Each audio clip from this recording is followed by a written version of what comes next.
Greetings, everyone, and welcome to another episode of the Critical Podcast. I'm your host, Jimmy Good, and joining me again is my incredibly good friend and Tolkien enthusiast, the best one that I know, Manny. Manny, how you doing, man? Hello. They're so kind. So kind. Giving me Ah, so many laurels. Is that the right word? I don't know. sure, yeah. But it's good to be here, man. Yeah, thanks for inviting me on again. I had such a blast the last time we did this. It was like the longest conversation about Tolkien I'd ever had. So I was just like, Yes. I've been waiting for this moment. So I'm super pleased to be doing it again, man. Super fun. Well, I had somebody talk to me about this, and I think other people have kind of echoed the sentiment before. And as I told you before the show, people love having you on the show, and the person who loves having you on more than anyone is me, legitimately, because like we're just You're the- buddies now, and we're just like yeah, hanging we're out just talking about we're Tolkien. bros, having a good time. Yeah, man. Yeah, I'm so glad we get to do this again. Yeah.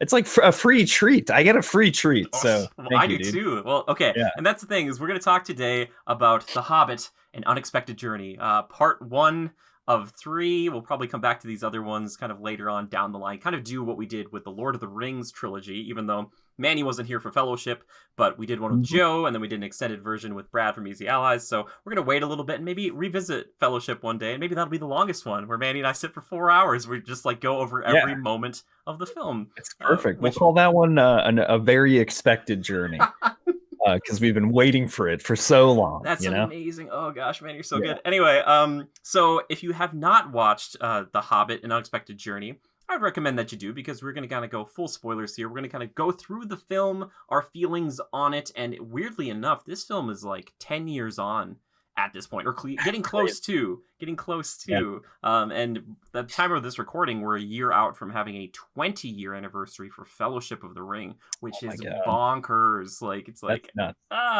and it's like, Yeah. who would make videos based on this old trilogy or saga? And it's like, this guy. Yeah. I Yep. waited for people to make more videos, and they weren't making the videos I wanted, Manny. So I'm like, we're gonna make them. You got to be the change you wish to see, Jimmy. Dude, exactly, dude. I love it, man. You gotta look at yourself and make a change. That's what I try to remember. Those immortal words. Anyway, Yeah. but so we're gonna talk about The Hobbit today, and we had some people write in, which I'm really excited about their feelings and their reviews on it.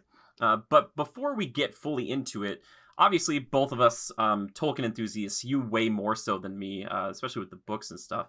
The Hobbit, for you, I'm not going to say stack it against Lord of the Rings, even though I think you can't help but Sure. do that a little bit. But like, how do Yeah. you feel about it now? At least just this first portion.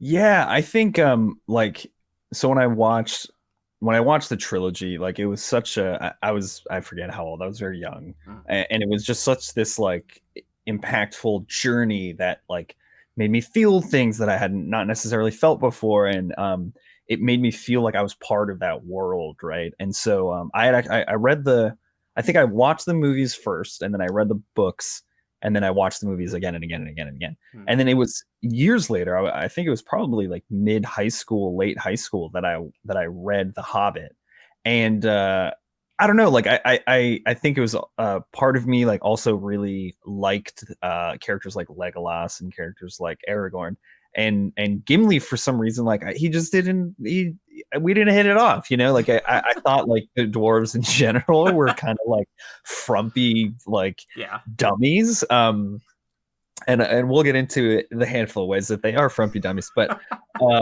and so I think like I was kind of resisting reading The Hobbit for such a long time because I was just like, oh, that book about my least favorite character in the Fellowship, like why would I, about his people? But I think like looking back on it now, I think it's like super important. I mean, they like chronologically the Hobbit was first, in terms of when it was written. I think it was like 1937 or something like that. But I think it really lays the foundation of the trilogy. Like the trilogy wouldn't exist, and so I think like my appreciation for it has certainly changed. Mm-hmm. I think like the movies are really interesting. I'll say that. Yeah. Because like they definitely have a different taste. Like they're not 2001 Peter Jackson for sure. But I think they kind of have this like they're reminiscent of that journey, and they're reminiscent of that immersion within the world that I think captivated so many people.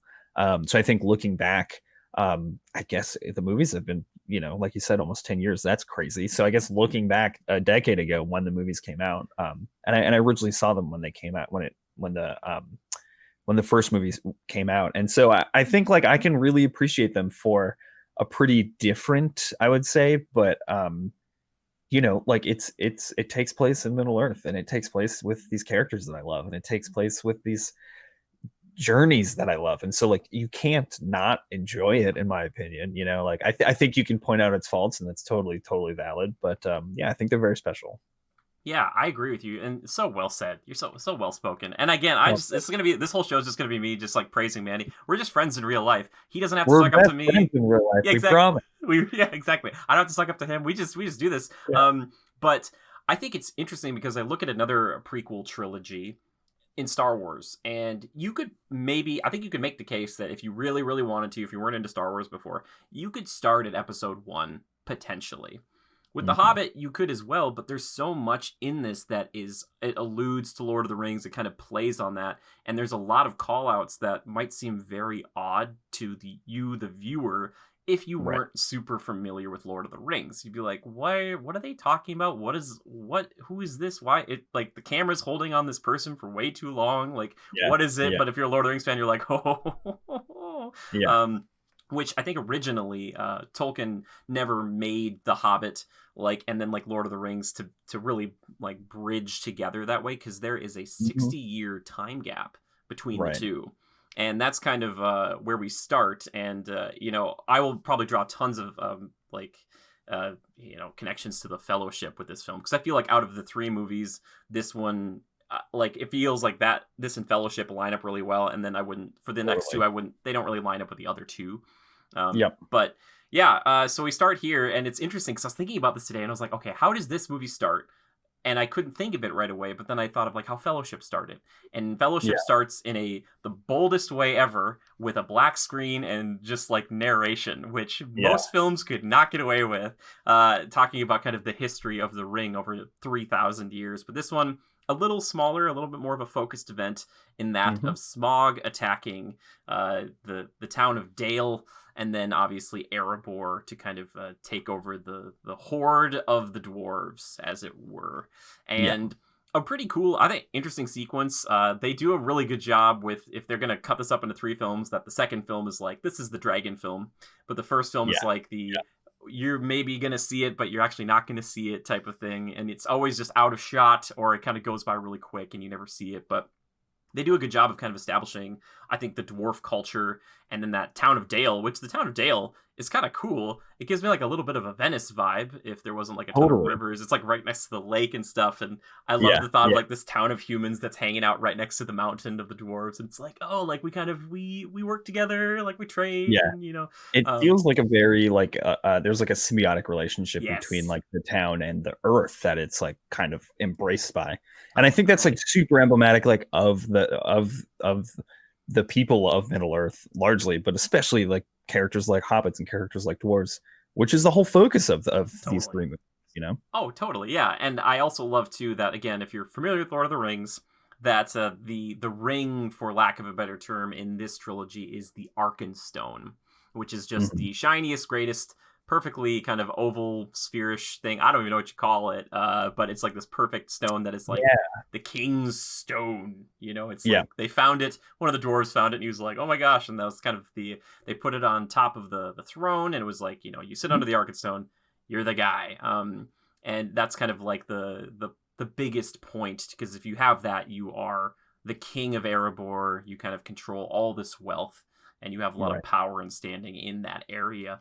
And I thought that was kind of interesting, because I think it, like I said, it draws a great analogy to the ring. So when you see later on it start to take hold later on down the trilogy, which we'll talk about, you're like, oh, I get it. And that's kind of the running theme of greed, within it, and pride a bit, I think, in the dwarven culture, or just Lord of the Rings culture, Yeah, I think like the like jockeying for power and position, I think is like really prevalent in Middle Earth. And it's interesting, like if you look at the ring as an example, and if you look at the Arkenstone as an example, like in a lot of traditional like adventure hero story tales, those kinds of journeys, the main journey man, the main adventurer, he goes out to find the treasure, right? And he goes out to get it and like bring it back, and then it's his, right? But like especially in the Fellowship, I think does this most aggressively. Like they have the movie starts and they have the treasure. You Yeah. know what I mean? Yeah. But like Good and point. so the treasure itself is like this power, and it it really stands for like power and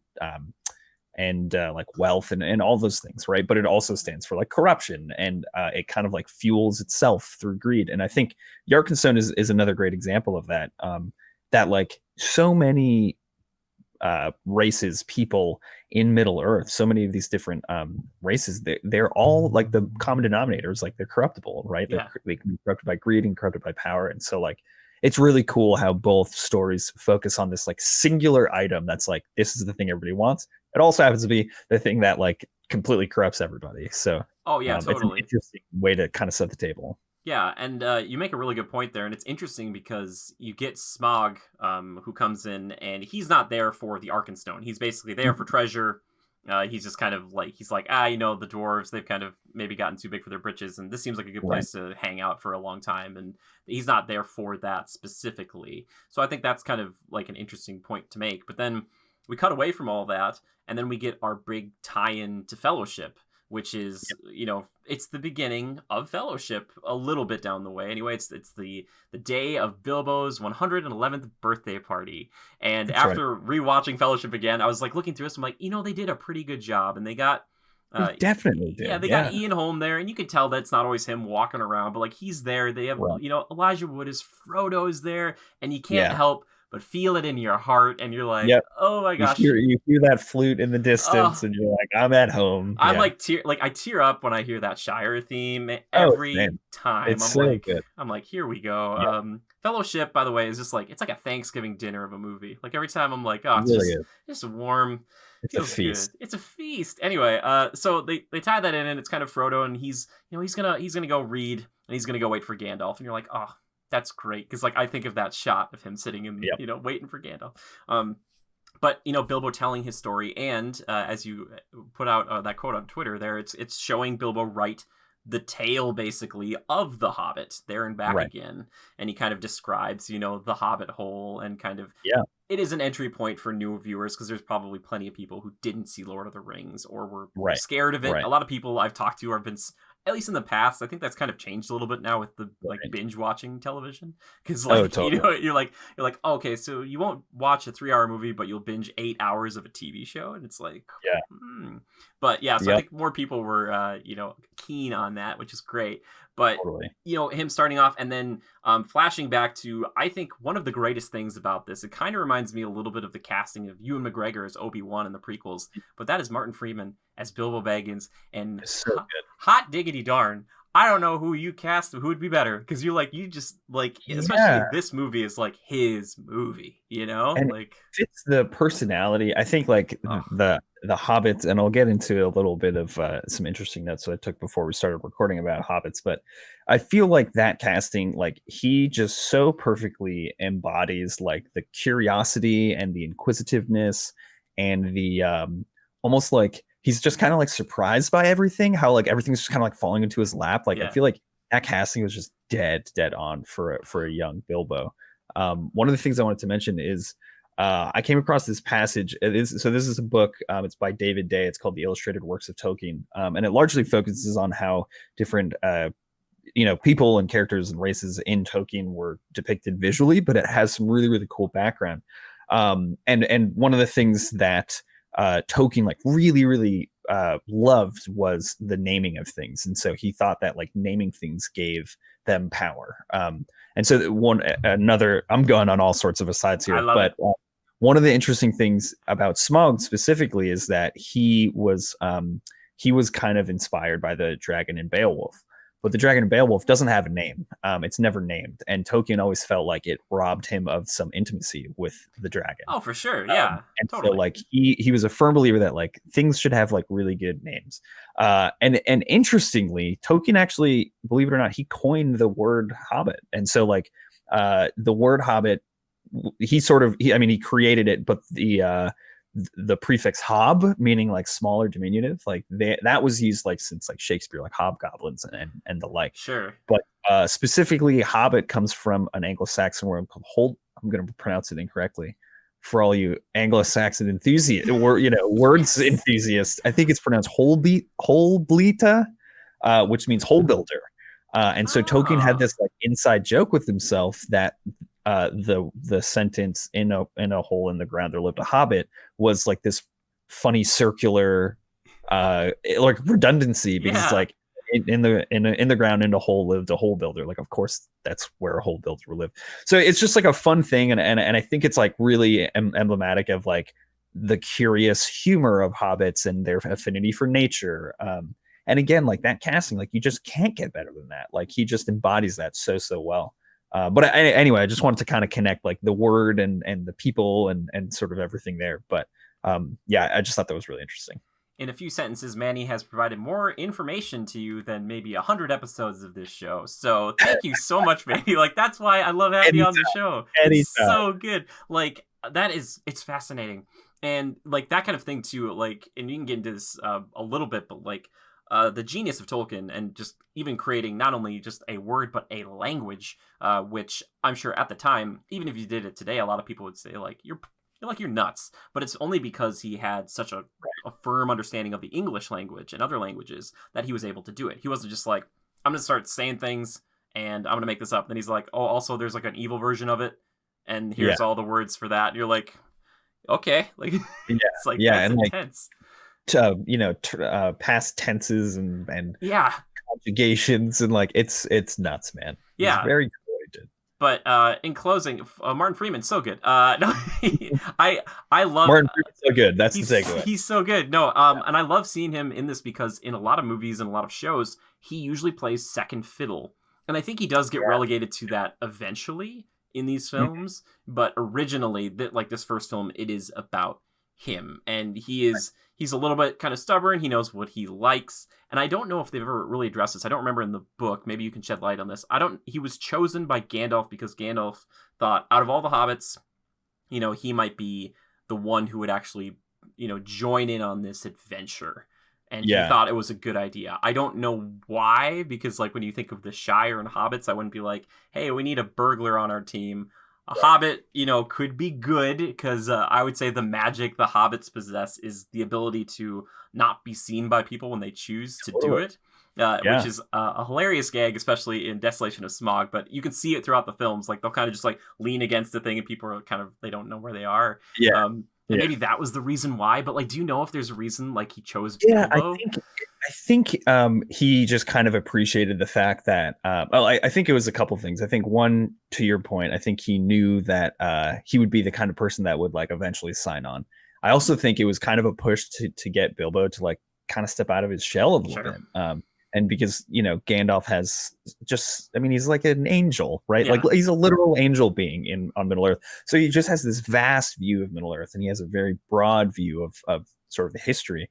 Whereas Bilbo's view is like, it's that, right? It's super narrow, and that's by intention, like he intentionally keeps his worldview that way. And so I think it was kind of this like two-pronged approach to pushing him out of his shell. I did want to add, Bilbo's name, super interesting. Bilbo's name, so Baggin is, if I'm not mistaken, it's an Anglo-Saxon word as well that can refer to like a snack or a treat. And Bilbo is an actual, it's the name of a sword. It's a thrusting sword that comes from the Spanish region of Bilbao. Really? And so it sheds some light, I think, to your point a little bit. It sheds some light on Bilbo because it kind of captures the curious kind of whimsical nature of hobbits, but it also captures like the cunning and the potentially dangerous nature of a person like Bilbo. And so I think he was just like really well suited to go on this adventure from like the ground up. Like his very name suggests that he is kind of like whimsical, but he's also like, he can, swing a sword if he has to, kind of thing. Yeah, totally. Oh my gosh. And like, again, I'm blown away. Amazing information here. I'm learning too, guys. So this is educational. I rarely get to spew these facts. I can't just go to the, coffee shop down my street and start talking about Bilbo's name. They'll think I'm nuts. Dude, I would love if I saw somebody. Well, yeah, I guess if I saw somebody doing that right now, I'd be kind of worried. But in general, I would love it. That's so fascinating. That's so cool. And this one, I think, they talk about it too. Is that like Bilbo even says to Gandalf at one moment, he's like, I'm a hobbit, man. It's not. And Right. he's like, come on. He's like, you come from a long line of different types of hobbits. He's like, you had an ancestor who was tall enough to ride like a small horse, and Right. this guy, he knocked the head off the goblin, like a goblin king or whatever, and it went like however long, and it went in a hole, and he invented golf at the same time, which is like lifted from the book. Like that's in the book. And I remember reading that, and I was like, this is like almost gibberish. Like you're like, what? They invent like, and golf exists in like the Lord of the Rings world. You're like, really? Like this is fascinating. And it's just like one little thing, but the Hobbit is so whimsical and fun that they can do that stuff. Like that's not something they would drop in Lord of the Rings. Or like, for instance, I talked about it last week, but the extended edition of Fellowship, where the elves they show them in Fellowship, it's the extended stuff, and they're walking towards they're going to the Grey Havens eventually. Right.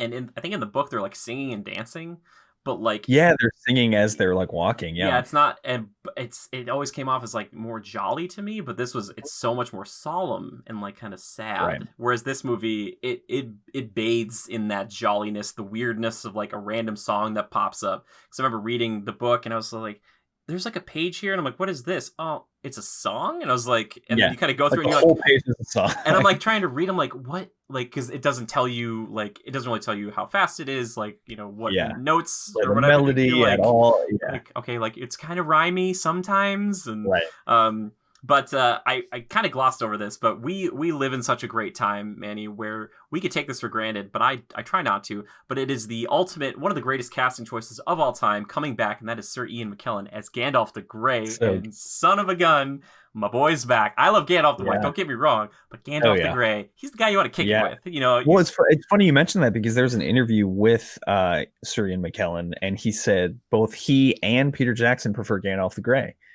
Because he is that kind of comfort, and he's Gandalf the White goes through this like cosmic epiphany, right? He goes through this massive transformation, but Gandalf the White, again, he is still this like angel creature floating around Middle Earth, but his appreciation for the nuances of like Hobbit behavior and like smoking Hobbit tobacco or whatever, right? Like he has those affinities, and I think that really grounds the character. Oh, totally. It just makes me appreciate all the more when Gandalf the White has a Gandalf the Grey moment where he'll yell at Pippin, or he'll say something that Gandalf the Grey would say that's very comforting in a sad time. Exactly. Like, but it's just so good to see him back, and like just he is one of those few actors that I joke, but I'm honest. If he opened a phone book and read it on a stage, I would probably pay to watch it. I'd be like, 100%. Be like, I'm here. I would be drawn to tears. I would laugh. It would be a wonderful adventure. Him reading a phone book. He just said Aaron Johnson. Exactly. Like it's like crumple. But just him and Martin Freeman. I feel like those two, we don't get as much time as I would like, just because you see them together and they're hanging out and you're just like, wow, like these guys. And it's hard, I would think, to go up against a veteran. Not that Martin Freeman isn't a veteran now, but at the time, he was a little bit more of an unknown to me. And to put him against Sir Ian McKellen, who 20 years on looks pretty much the same in the Gandalf outfit. And you're like, like, oh my gosh. And I think there was even a time, did they ever consider recasting, or I don't know if Ian McKellen heard about this and he was like, no, I'm Gandalf. He's like, there's no other Gandalf. I don't know. I mean, I can't think of a single, like, if push comes to shove, you can get Christopher Lee to play Gandalf. Like you could exchange those two and probably still be okay. But I can't think of anybody else who would pull it off the way Ian McKellen did. I mean, he is Gandalf, Oh, for sure. Oh, totally. But just having him there and just kind of starting this whole thing by doing a little vandalism, putting a little mark on Bilbo's door, which I always think is funny. And then Bilbo kind of hears him and he kind of looks at, like, through this window, and Gandalf just kind of like he's like right there, and he's like, oh my gosh, like Gandalf, what are you trying to be a creep here, man? And then we slowly get introduced to all the dwarves eventually that night. And I ran them off in my head the other day. Do you know all their names, Manny? Man, I do not, for sure. Okay. I could probably get a handful, but I think we can do it together. Okay, let's do it. So let's do the easy ones first, which are Thorin, Balin and Dwalin, Fili and Kili. And then there's Bifur, Bofur, and Bombur. Yep. Ori, Nori, and Dori. Yep. And then this is where Oin and Gloin. Yeah, yeah. We did it. That's all of them. That's right. Come get me. Yeah. I remember watching And these. I always need to remember them in like threes because Yep. like there's so much like alliteration in their names. So Yep. being like da da da da da, that's one group. Da da da da da, that's the other group. You know. Which I think might be one of the greatest achievements of this film is that when you go back and read The Hobbit, they name all these dwarves off, but then I think they might describe them with like different cloaks. Like they're like Yeah. some were Yeah. wearing blue or some were red or something like that. But then in the behind the scenes stuff, you get to see how much more detail in the look and kind of like the information that's behind these Yeah. characters. It's just I appreciate it so much. Like for instance, Biffer. He doesn't get any lines, but that's because he's the one with the axe head buried in his head. Right. And he's got like maybe there's something going wrong with his brain now because he only will say a few things in Dwarven. He does like hand gestures, but besides that, he's just kind of along for the ride. And you're like, oh, that's kind of fun. But and like I think Oin, which I remember is like he's for ointment because he's like their medical healer guy on the team, and he's got like this satchel and all this stuff. Again, it's like extended edition. Like, pouches. Yeah, and it's so cool. And like the fact that they differentiated them, I think is really smart to do, even if it's hard. Like if I put them all in a lineup, maybe most people would be like, I don't like Bomber's the fat one. Like they'd be like, he's the big guy and he does that thing with the axes at that one point. But yeah, I don't know. I don't like. Is there any that like stick out to you just as like your personal favorite? I mean, I think this is like a cheap answer, but like Thorin he stands out in a way that it's like a very familiar hero, right? It's the hero that is conflicted and this hero that ultimately is chasing power.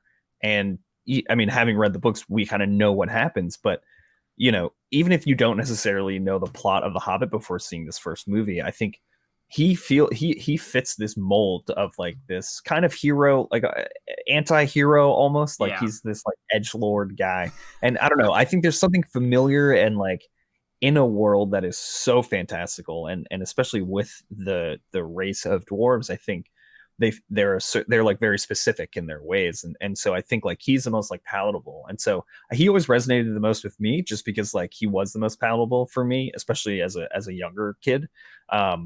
But I mean, like they all kind of have this like it is very like Snow White and the Seven Dwarfs, like they especially like when they're coming in to Bilbo's house for the first time, it's like you kind of feel like you're just watching a Disney movie at that point, but it really, I think it does a very, very good job at like illustrating the kinds of people, the kinds of creatures that dwarves are, you know, and so much of Tolkien's work is that different is the difference, right? Like the elves are very noble, the men can be corrupted, the hobbits just want to do their hobbit thing, and the dwarves are like people of the earth, people of the mountain, and they like to be underground, and they also like gold a lot. And so like I think it just does a really good job like almost immediately delivering that message about dwarves. Oh, totally. And I think this is another thing that if you are a fan of the trilogy or have seen the trilogy before for Lord of the Rings, this is a little bit easier, or to borrow your word, palatable, because like with Thorin, he is in a sense like your Aragorn stand-in. He is the king who's trying to return to being a king, but Thorin's always wanted to get back to that, whereas Aragorn at the beginning is like, I don't know, man, I'm not really into it. And then he's like, I just want to do the ranger thing. Exactly. Like grab that sword off your back wall there, Manny. That's what he wants to do eventually. He's like, okay, I'll do it. He's like, I can block ghost blades with this baby, and I can grab ghosts by the throat. That's right. Pretty cool power. They don't talk about it much, but it's good. I did want to read a little bit about dwarves, and I think it just can expand, you know, our listeners' understanding of the race. Tolkien's Dodi race of dwarves in Middle Earth, and again, this is from David Day's Illustrated World of Tolkien. Everybody go get it. It's a wonderful book. Tolkien's Dodi race of dwarves in Middle Earth was inspired by Norse and other Germanic tales of powerful but stunted subterranean race that lived within mountainous kingdoms, masters of fire, forge, makers of weapons and jewels, guardians of treasures, and bestowers of magical gifts. So, you know, I think that is just like a really easy, right over the plate, like gives you a really good understanding of the kinds of creatures that dwarves are. And again, the movie pretty much does the exact same thing. Like it just drives straight home from the second they walk in the door. You get a sense of who they are and like what their humors are and what their pet peeves are. And so it really helps build that cinematic world. Oh, totally. Or as you said so eloquently earlier, hashtag frumpy dummies, which I think is a great way to call There it you too. go. But like, you do see the Yeah, difference or the dichotomy, as it were, between sure. their beginning at Erebor, where they're like this kind of, they're not elves, but they are more noble, and they have these riches and these fine machines, Yeah, and then it's yeah, like they're nomads. They lost exactly. everything, and it's just like even Thorin, they have a shot. I don't know if it's in Hobbit or Desolation, but it's like him as a blacksmith somewhere, just like Yeah, in a town, yep, and it's like he's like, I just have to do what I can to survive. exactly. And unlike the Fellowship, this whole group kind of comes in knowing each other. They're all pretty much, it seems like, related, or they've fought together in the past, or there's something there that binds them together. Whereas Right. the Fellowship was kind of disparate at first. But I think if you kind of know the Fellowship, like I said, you can do the Thorin Aragorn parallel. Keeley is kind of an Aragorn, or sorry, a Legolas. A little bit. He's like the cool, the sexy bowman of the Yeah. team. Yep. Balin is kind of a Gandalf when Yep. Gandalf leaves, and then Dwalin might be your Gimli, or Gimli's kind of split up amongst Yeah. the others a little I can bit, see. kind of. Yeah. Bofur might be Yeah. like your Pippin, kind of like Yeah. They're kind of like ditzy in a way. yeah. Yeah, I think like it's interesting comparing the two like fellowships, if you will, Hmm. because like even though in the Hobbit the Fellowship is 98% made up of dwarves, I think there is so much personality, and there's so much that differentiates all of them from one another, and so it does kind of breathe this. It's like, all right, yeah, like this is a new Fellowship movie. All right, cool. Like I'm watching a new Fellowship going on an adventure. Cool. Oh That yeah, sounds great. totally. And I think you said it so well though too, because I remember first like seeing this and I was like, all right, so you're taking Gimli and you're splitting him up into like 13 different like individuals, sort of. And that's kind of maybe mean of me, but I was like, yeah, Gimli. Yeah, I like Gimli, but he was very much the comic relief. So I was like, are there gonna be like 13 comic reliefs in this film? Exactly. Like, that's I don't gonna want to watch be a Gimli movie, yeah, but like it's that sounds intense. and the story itself is, it's about Gimli's people, but Yeah. again, there's so much diversity there in terms of how each character comes across. Yes. And I think the movie did a great job with that. And we're gonna head off the Gimli fans. Gimli's great, guys. We're giving him Gimli's a hard time. He has this whole turn. He loves Galadriel. Like he has a whole he has a moment where he's like, I'm not gonna be racist towards elves anymore. They're pretty Yeah, great, and they he's not have racist anymore, guys. He's yeah. great. Which is good because like later on we'll talk about this in Desolation, but Legolas is like a pretty hardcore racist. So it's like Yeah, pretty hardcore. like he like shows up and it's like whoa dude Yeah, which I just the funniest thing I love about elves is that there's just no downside to being an elf. It's like you're lighter than everyone, you live forever, you've got amazing skills, like it's like yep, yeah, there's no problems with you. Just don't get captured and twisted into an orc. That's the yep. trick. But anyway, so we have our group here. They're at Bilbo's house. They're talking it out. They do their little. That's what Bilbo Baggins hates. And this is where it comes into if the hobbits have the magic of kind of like blending in. I think Right. what they try to do here is the dwarves, or at least this group, have the I call it the magic of like it's synergy cooperation of throwing items, because you see that throughout this entire trilogy. These guys are the Yep. most coordinated people you've ever seen besides Legolas, and that's Yeah. saying something, because you're like, how are they throwing these plates around like it's nothing? Yeah, Like it's I feel like there's very something yeah. with them being like so low to the ground, like their center of gravity is so low that they can Oh just be like real nimble, like. yeah.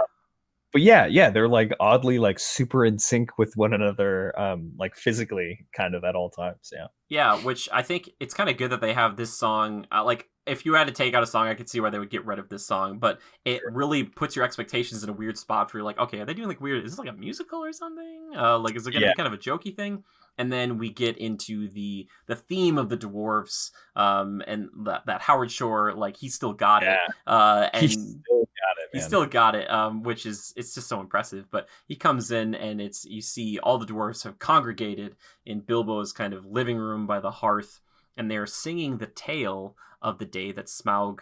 And should we come down on this? Is it Smaug, Smaug? What are we saying I here? think it's either. Okay, I'll have to do some reason. I'm sure there's like a recording of Tolkien saying it somewhere, but sure.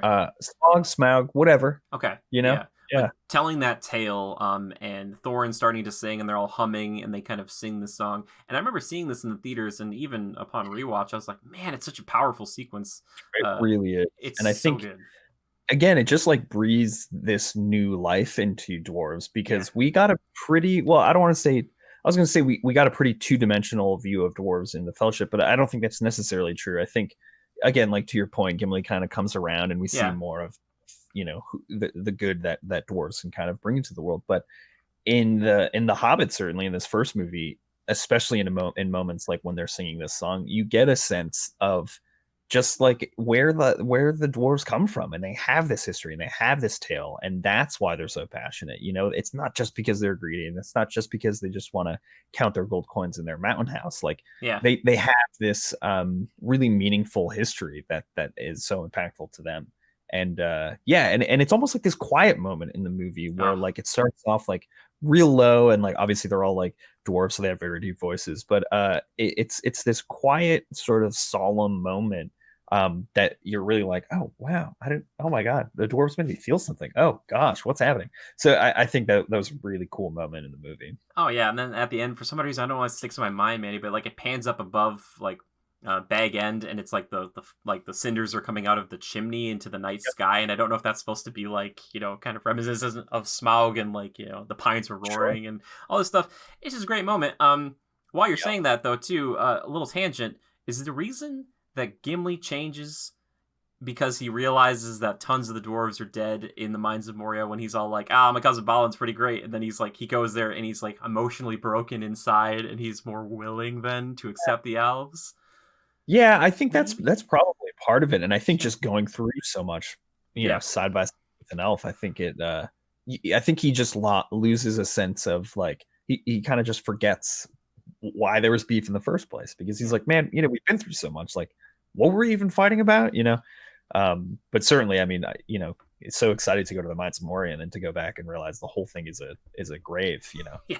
Probably a bummer. So side by side. Yeah, well, dude, you said so well. Side by side with an elf. I'd say side by side with a friend. Oh my gosh, it gets you every time. Anyway, which quick other side note, I got to do this. I've been capturing a bunch of footage for these Lord of the Rings videos I've been working on, and as Gandalf takes down the Balrog and it falls, I smote to my enemy upon the mountainside. I just want to clip it, Gimli just going, that still only counts as one. like, right. Come on, dude. Anyway, saw a meme, I think it was this morning actually, on the r/Lord of the Ring memes, which everyone should join. It's the greatest subreddit in the world. It was a picture of Gimli and a picture of Legolas with masks on, and it was like, and Gimli was like, no, I didn't think I would ever die side by side with an elf, or whatever the line is.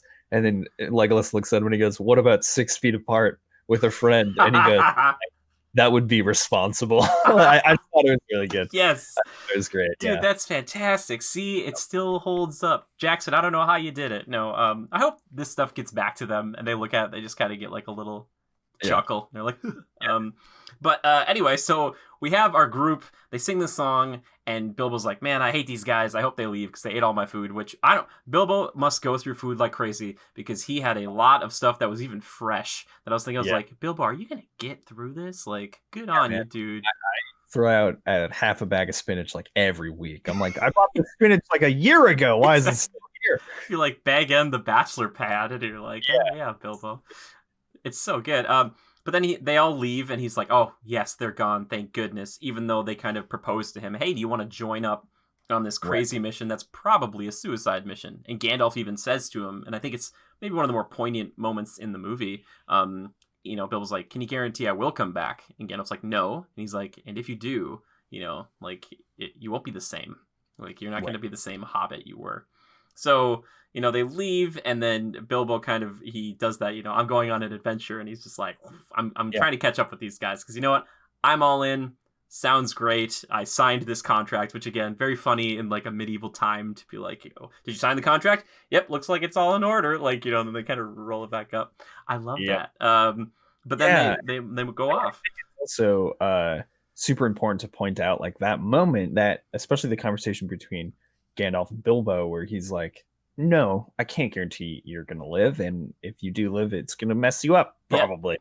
Like that for a hobbit, like that's like telling a child, like, you have to fly the plane and don't crash the plane, like for anyone, I think that would be a daunting moment. But I think especially for a hobbit, and especially for a hobbit like Bilbo, who is so hyper focused on just the joys of life and the ease and the simple, those simple joys.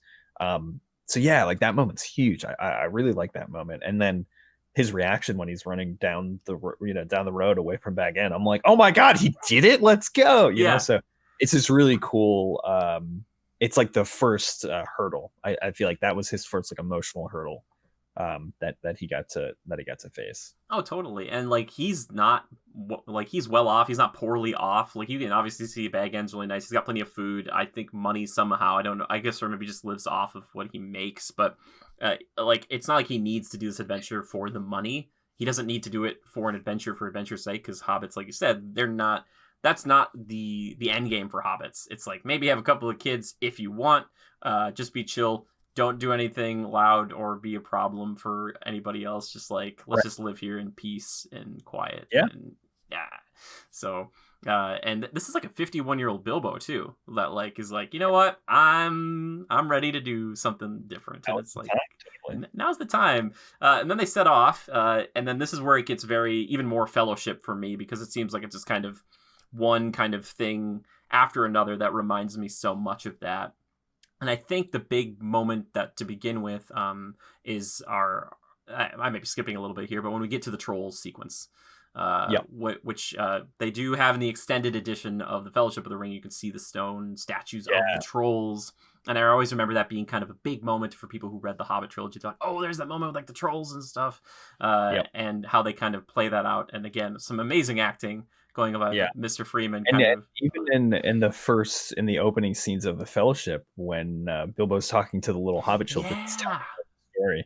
And I always loved that callback. It's really just wonderful. Oh, totally. And also, I think those might have been Jackson's kids in Fellowship who Bilbo's talking to, or something like that. It was some family member or something. Yeah. Those kids, one of the kids. This is the weirdest connection, but there is one of those little Hobbit kids looks exactly like my older sister did when she was a baby. Oh, like, really? It's like uncanny. And actually, that little girl is in all of the Fellowship movies, and she's like grows up in each. She's like a little bit older, I think. In the Two Towers, she's one of the toddlers that's in the caves under Helm's Deep. And then I forget what she is in the Return of the King. But yeah, I'm like, is that the girl that looks like my sister? I was rewatching the Two Towers, but yeah. So anyway, the callback to the giant trolls that turn into stone is really cool. Oh yeah, totally. And that sequence where they kind of have to outsmart them, and they do a good enough job, I think, to make, because we're used to trolls, especially in Fellowship, as being mindless beasts that kind of are partnered with orcs or goblins or whatever else, but these ones actually can speak. They're intelligent. They kind of are wearing some clothing, and they're just like, they stole some horses or ponies, and now they're gonna like also eat the dwarves because they caught the dwarves, even though the dwarves have a moment where they kind of come to save the horse or the ponies and Bilbo, and it doesn't go well. They do well for a little bit, and like it's a pretty good little like moments, and obviously there's Bilbo kind of standing up and telling them like, oh yeah, they're all infested, I wouldn't eat them, they're they got worms and stuff, and it's great. And the difference between, I think, the where we get with Hobbit the book versus the novel versus the film is, I don't know if Gandalf is the one or if the sun just comes up, but there's like the sunrise happens.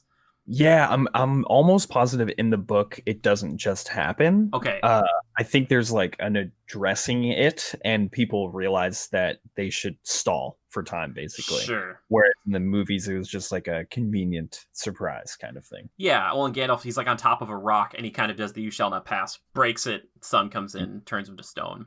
Exactly. Which is nice because that leads weirdly, and this is like a little bit like a prequel to a prequel, but we find the troll horde, where we find a bunch of cool weapons, like that sting, like I've talked about recently. But I want to know where those trolls got that stuff. Like, they have some really nice elven swords that they just had from some travelers or something like that. And the three swords besides sting, which would probably be like a kind of a half sword to most, or almost like a dagger. But we also have Glamdring, aka Beater, which is Gandalf's trusty sword, and then the kind of, it's an interesting looking sword, but it's Orcrist or Biter, as known to the goblins, that Thorin uses quite a bit, and Legolas uses for a good portion of the film as well. But that feels so adventure-y, like almost D&D to me, where Oh, there's like, oh, you like you found come a across treasure a or treasure. thing. Yeah. Yeah, and it's like there's something very like RPG in that, you know. It's like you just leveled up your sword because you found a new one, you know. Like Yeah. I'm playing Demon Souls and like I kill an enemy, they drop a sword and it's better than my old one. That's amazing. Like that's a triumph in an adventure. So Yeah, I'm gonna yeah. coin a new phrase right here. It's a treasure cave. It's called a trage. So when you ever find a trage, it's a good thing. But yeah, they find this stuff. It feels good, man. You're like, oh, we are leveling up, but like kind of, or at least our gear's leveling up. And that's a good Right, thing. exactly. And Yeah. I do love that there's this kind of like he gets Sting, and Gandalf kind of gives it to him, and he does Hmm. give him that really that sage wisdom that he kind of does pass on to Frodo later on in Fellowship. But he kind of talks to him about like, the strongest of us, it's not knowing when to take a life, but when to spare one, and Right. that kicks off in a way, in the movies at least, the ending, the climax to Return of the King, Totally. yeah, which is Totally. really cool, and I love Yeah. that. And later on we take these swords and we go to Rivendell. But I want to let you finish what you're going to say there before we go on to that. I was just gonna say, like that theme of knowing when to spare a life and the consequences of that and the implications of sparing a life. I mean, that's like the whole movie is predicated on that. Like Mm-hmm. Frodo not killing, spoilers, I suppose, but Frodo not killing Gollum is the only reason the ring got destroyed. So, Sure. and it just like emphasizes the fact that Gandalf is this like servant of the people. He's like, he comes down and he he's on Middle Earth to help the people of Middle Earth. And so he's not gonna take life if he doesn't have to, kind of thing. And I think passing that wisdom down is the only reason is the only reason things turned out sort of okay. Yeah, and you met Bilbo, right? Oh, I'm sorry. Yeah, They Bilbo. both spare him at some point though, because in Fellowship, Right. Frodo's like, "We Yeah. should ice this guy, dust him Yeah. quick, buddy." And Gandalf's like, "Hey, man, slow your roll." I think those are the Yeah. words they say. Uh, I'm pretty sure yeah, those are the words Classic exactly. Tolkien words / Philippa Boyens and Fran That's Walsh. right. But yeah, I love though that like we bring these weapons after that good moment, and he kind of looks at Sting, and it's like, oh, this is gorgeous. And I love how Mm. Sting, and maybe it's just 60 years earlier, but Sting looks so shiny and good. But the first time you see Yeah. it in Fellowship, it looks a little worn because it has been worn, and you're like, Yep. oh, that's pretty cool. Like maybe that was on purpose, or I don't know. Yeah, Like you gotta imagine. I mean, like, I guess Weta did the visual effects, not the weapons. I forget what the company did, but like, if it was the same as the companies that did the trilogy, I'm sure they're super intentional. yeah, I think they did both times. Did they not do Yeah, all? I Maybe. mean, that would make sense, right? Sure. Yeah. But yeah, I mean, like, it's one of the coolest looking blades, and I think it's so unique in its obvious, its obvious power. But I also just like it's kind of the introduction, at least story wise, chronologically speaking, not in the order that the movies came out, but it's the first introduction of like weapons like being personified. And so I think it's this really cool moment where you're like this is a weapon and it has a name and it has a history, and Yeah. and that's important to the character who wields it. So it is kind of this like almost like a coming of age moment for Bilbo. He's like, oh, okay, I'm officially like on the team. I've joined the team, Oh yeah, which is totally. Yeah, for sure. Well, also like I love too, and I'm kind of skipping over something, but we'll come back to it. But like when they're kind of going over, and Elrond is so graciously let these dwarves into his home, and he's kind of looking at the swords. He's like, "This is Glamdring," and he's like, "This is Orcrist," and right. like you see kind of Bilbo sitting. It's almost like he could be standing behind him, like kind of looking down and kind of like moving, shuffling his feet or kind of smudging them on the floor. But Balin, he's sitting next to him at a table instead, and Bilbo's kind of looking at Sting, and Balin's like, he's like, your sword's probably not much of anything. I'm a dwarf. I know these things. And he's like, yours is probably like a glorified letter opener. He's like, Yeah. come on. And Bilbo's like, okay, this is my special sword. Like, like, come Right. on. It's like, Right. dang, man, that hurts. Yeah, totally. Which is Totally. great because like Sting, I'm glad it doesn't have like a fancy name. It's not like, Orcrist or Glamdring. It's like, this is Sting. It stabs people. You're like, Yeah. it's a pretty good weapon. And then like seeing Frodo wield it, like even Yeah. if just holding it to Gollum's throat, like Dude. when he says like you've seen this before, this is Sting. Like I think like that is so cool. Like it's so metal and it's so cool. Dude, or like when Sam stabs Gorbag and it's blue and it Yeah, comes through him and then he dies and there's no blood on the sword, but it stops glowing blue because you're like, oh, no more yeah. orcs are nearby. And you're like, Like the yes. the only orc that was alive is now dead. You're like, Yeah, oh, and I guess they do that in this one too because like you see that one. We'll get to Gollum, but like that one falls down and like Gollum kind of brings it and he like, kind of smashes it with a rock, like that right. goblin, and then like Sting kind of shudders and you're like, oh, Yeah, okay. It's like yeah, exactly. ah, um, I know what just happened. He yeah.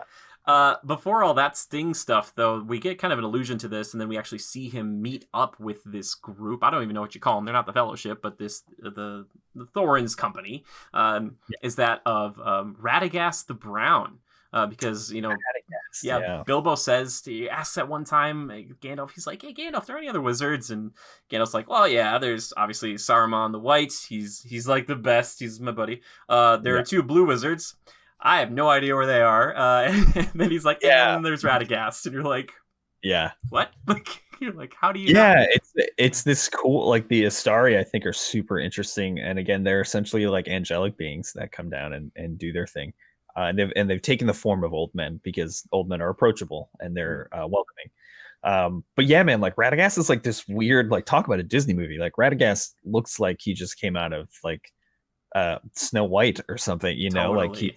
rides a sleigh that's being driven by rabbits and Yep. and the like, and he's like a woodland Istari, so he's very like browns and grays, and he like I guess it's implied that he like gets super high in the Yeah. movie, like which is hilarious. So yeah, he brings this like other it's like the other side of like wizardry. Like it's like this less noble, less sage like, more like earthy kind of like stoner hippie, but like wise nonetheless because he's one of the stars. So it's really cool. I like Radagast a lot. Yeah, I think it also does a great job of putting Gandalf in the middle. He's like on a spectrum now because like before it was like Mhm. Gandalf and Saruman, and it was like Gandalf the Grey is a good guy, Saruman the White is actually a bad guy.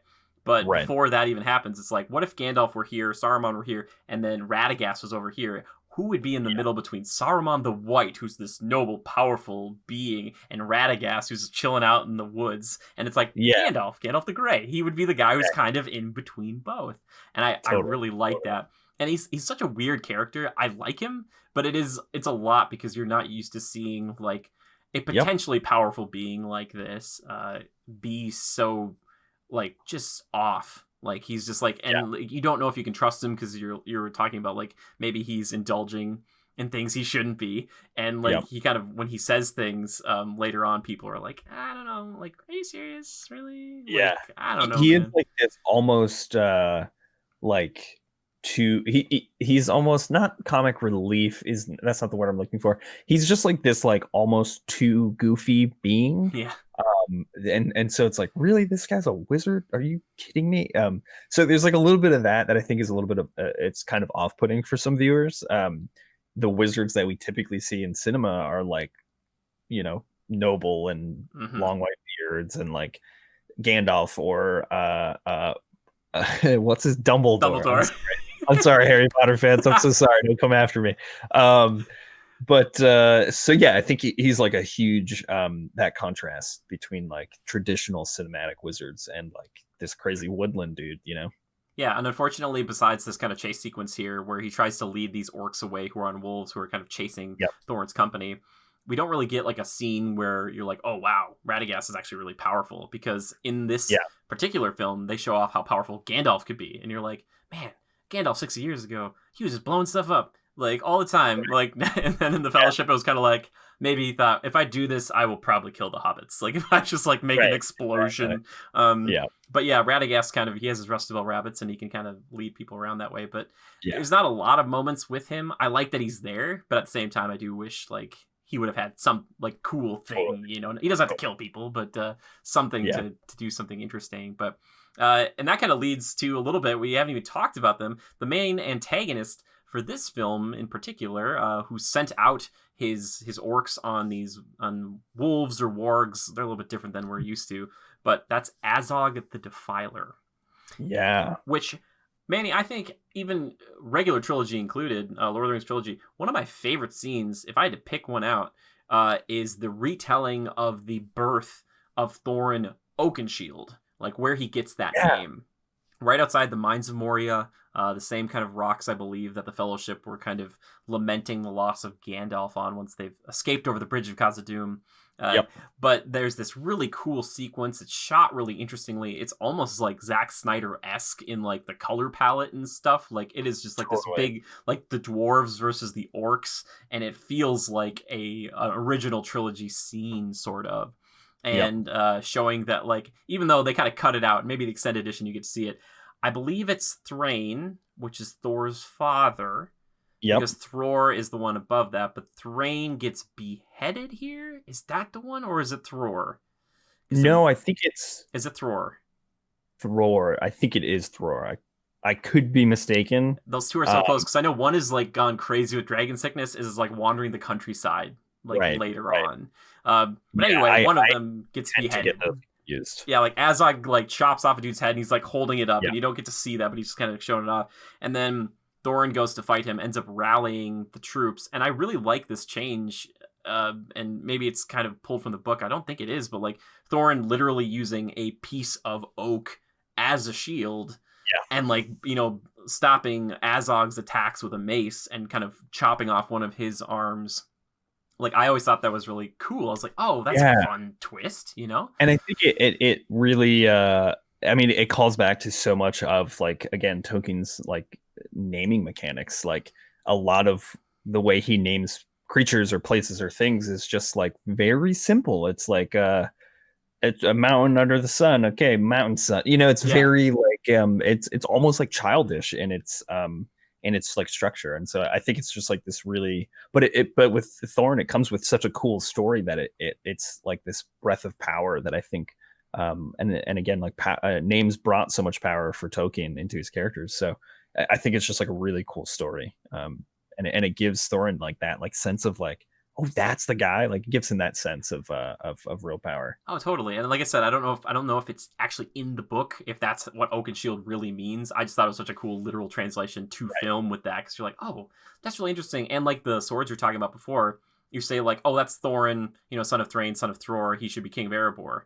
I don't know how that rhymed. Apparently Tolkien's on the brain. But now it's like if you do Oak and Shield, you're like, oh, you're Thorin, Oak and Shield. You're like, oh, you're that guy. You took out the white orc. You're like, that's pretty cool. Like, that's kind of the rallying cry, and probably the reason why you only see Balin and Dwalin who are at that fight. I don't know if you see the other ones from the company in that original fight. I don't think you do. Yeah, and maybe that was one of the reasons they came to help him, is because they're like, whoa, hey, it's our king. He's Oak and Shield. Like, he can do stuff that we didn't think was possible. But this guy, being super evil guy with his mechanical hand chilling out on Weathertop.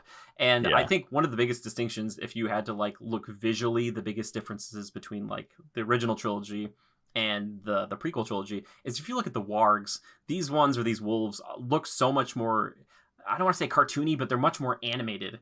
Whereas the wargs that you get in Two Towers and onwards are much more hyena. They're like, what if this was a real thing?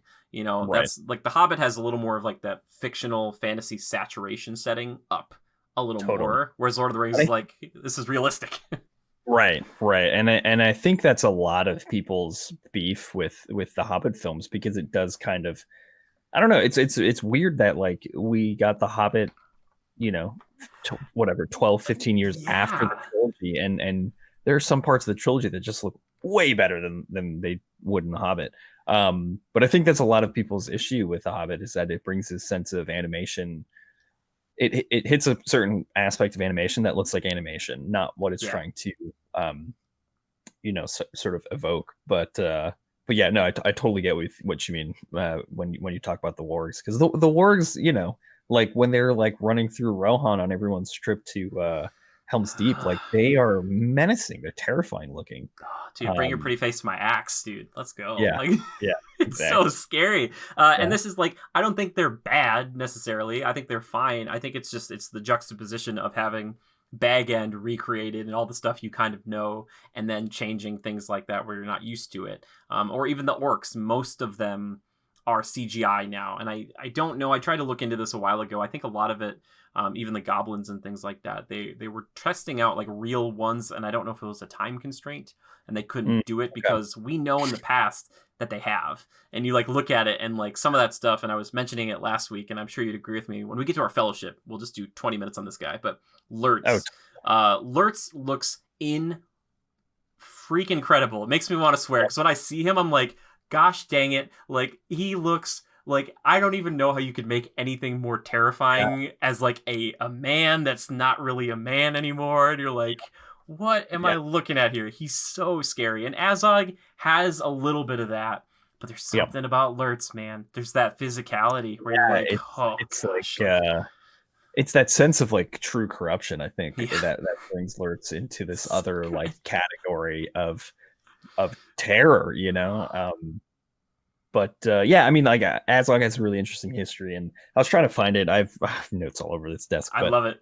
it's somewhere. But yeah, I mean, like I think like he's not as physically imposing as Lurtz. I think he has more, his sense of cunning is a little bit more heightened. Yes. And I think that plays well, especially in the movies. I think it plays well against like the cunning that that Bilbo brings to the table. I think those two kind of you know, different kinds of cunning. I think like Azog is obviously like violent and stuff. Yeah. But I think that face off is really cool, like those two sort of personalities. Oh yeah, and we don't get as much as you'd want, and you know, again, kind of this leads perfectly into this. But I just thought about this. If we're gonna say, you know, Bilbo's kind of a little Obi-Wan-ish from you know the prequel trilogy, this was Darth Maul, and they kept Darth Maul throughout the entire trilogy, which I think they probably should have done with the prequels for Star Wars. And I think Azog gets the coolest for me in Battle of the Five Armies when he's not only more of a physical presence, but also he's directing his armies, which you only get a little bit of in the other ones. You get, I think Gothmog, kind of, who also is the same guy who played Lurtz, but he's like maybe half troll. I was looking into this. It's weird. He's the one who's the pink orc. He looks all messed up. But I think I love the idea of him being like this war general. But really, his whole thing, he's like, I've got beef with the king of Erebor. He cut off my hand and I want him dead. And in the great background there's Sauron, who's kind of like, hey, like, you know, I'm making sure that this is all happening, but I've got kind of a plan myself. And it's nice to have a consistent threat throughout, even though they do add Bolg in Desolation. But yeah, he's fine, I think. And there's he's got like one orc lieutenant or whatever who's like in full makeup. That guy looks incredible. I don't know if he's the one that gets killed by the White Wolf, or like there's one that Azog kills on Weathertop, and he's like, yeah, just kill that guy, you screwed up.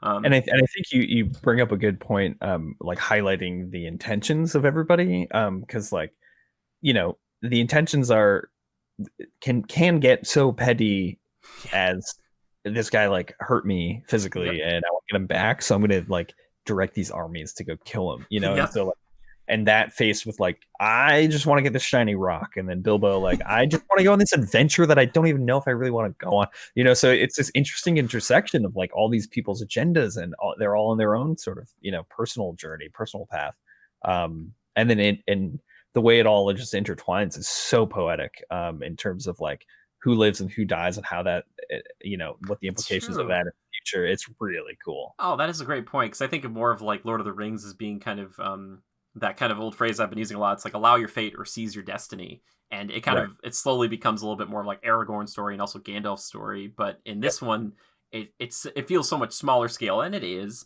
but you're right. It does seem a bit more petty versus where Aragorn's like, personally, I don't really want to do this, but if I have to be the king, I will do it. And Gandalf's like, I don't really want to fight the Balrog, but if I have to, I'm going to do it. Like, where you're right. It's like, I got cut my right arm off. He's like, I'm going to send everybody I've got at him. Like, I mean, I'd be mad too if somebody cut my right arm off, but like, I don't know if that would start an army to get him back. Yeah. You know? And he's like, if I can't do it, if I can't do it, my son or Spawn or whatever will go and do it for me, because my benefactor has called me forth to do something else. And it's like, what? But yeah, like Azog's fine. Manu Bennett, who people might know from Arrow, he's been in a bunch of other stuff, and I'm blanking on what other things. But like one thing I remember they talked about behind the scenes is his rage. When he gets angry, his eyes get really big. So when you see Azog get really frustrated, his eyes kind of almost pop out of his head, and that's kind of like his thing in motion capture. And I was like, oh, that's kind of a nice touch, like animation touch that he brought to it. And Manu Bennett, I believe, is from New Zealand, which so it's cool to see, the casting from that place, which a lot of the dwarves, I believe, were as well. A good chunk of them, I think, were. Yeah, I think that's true. That's true. Yeah.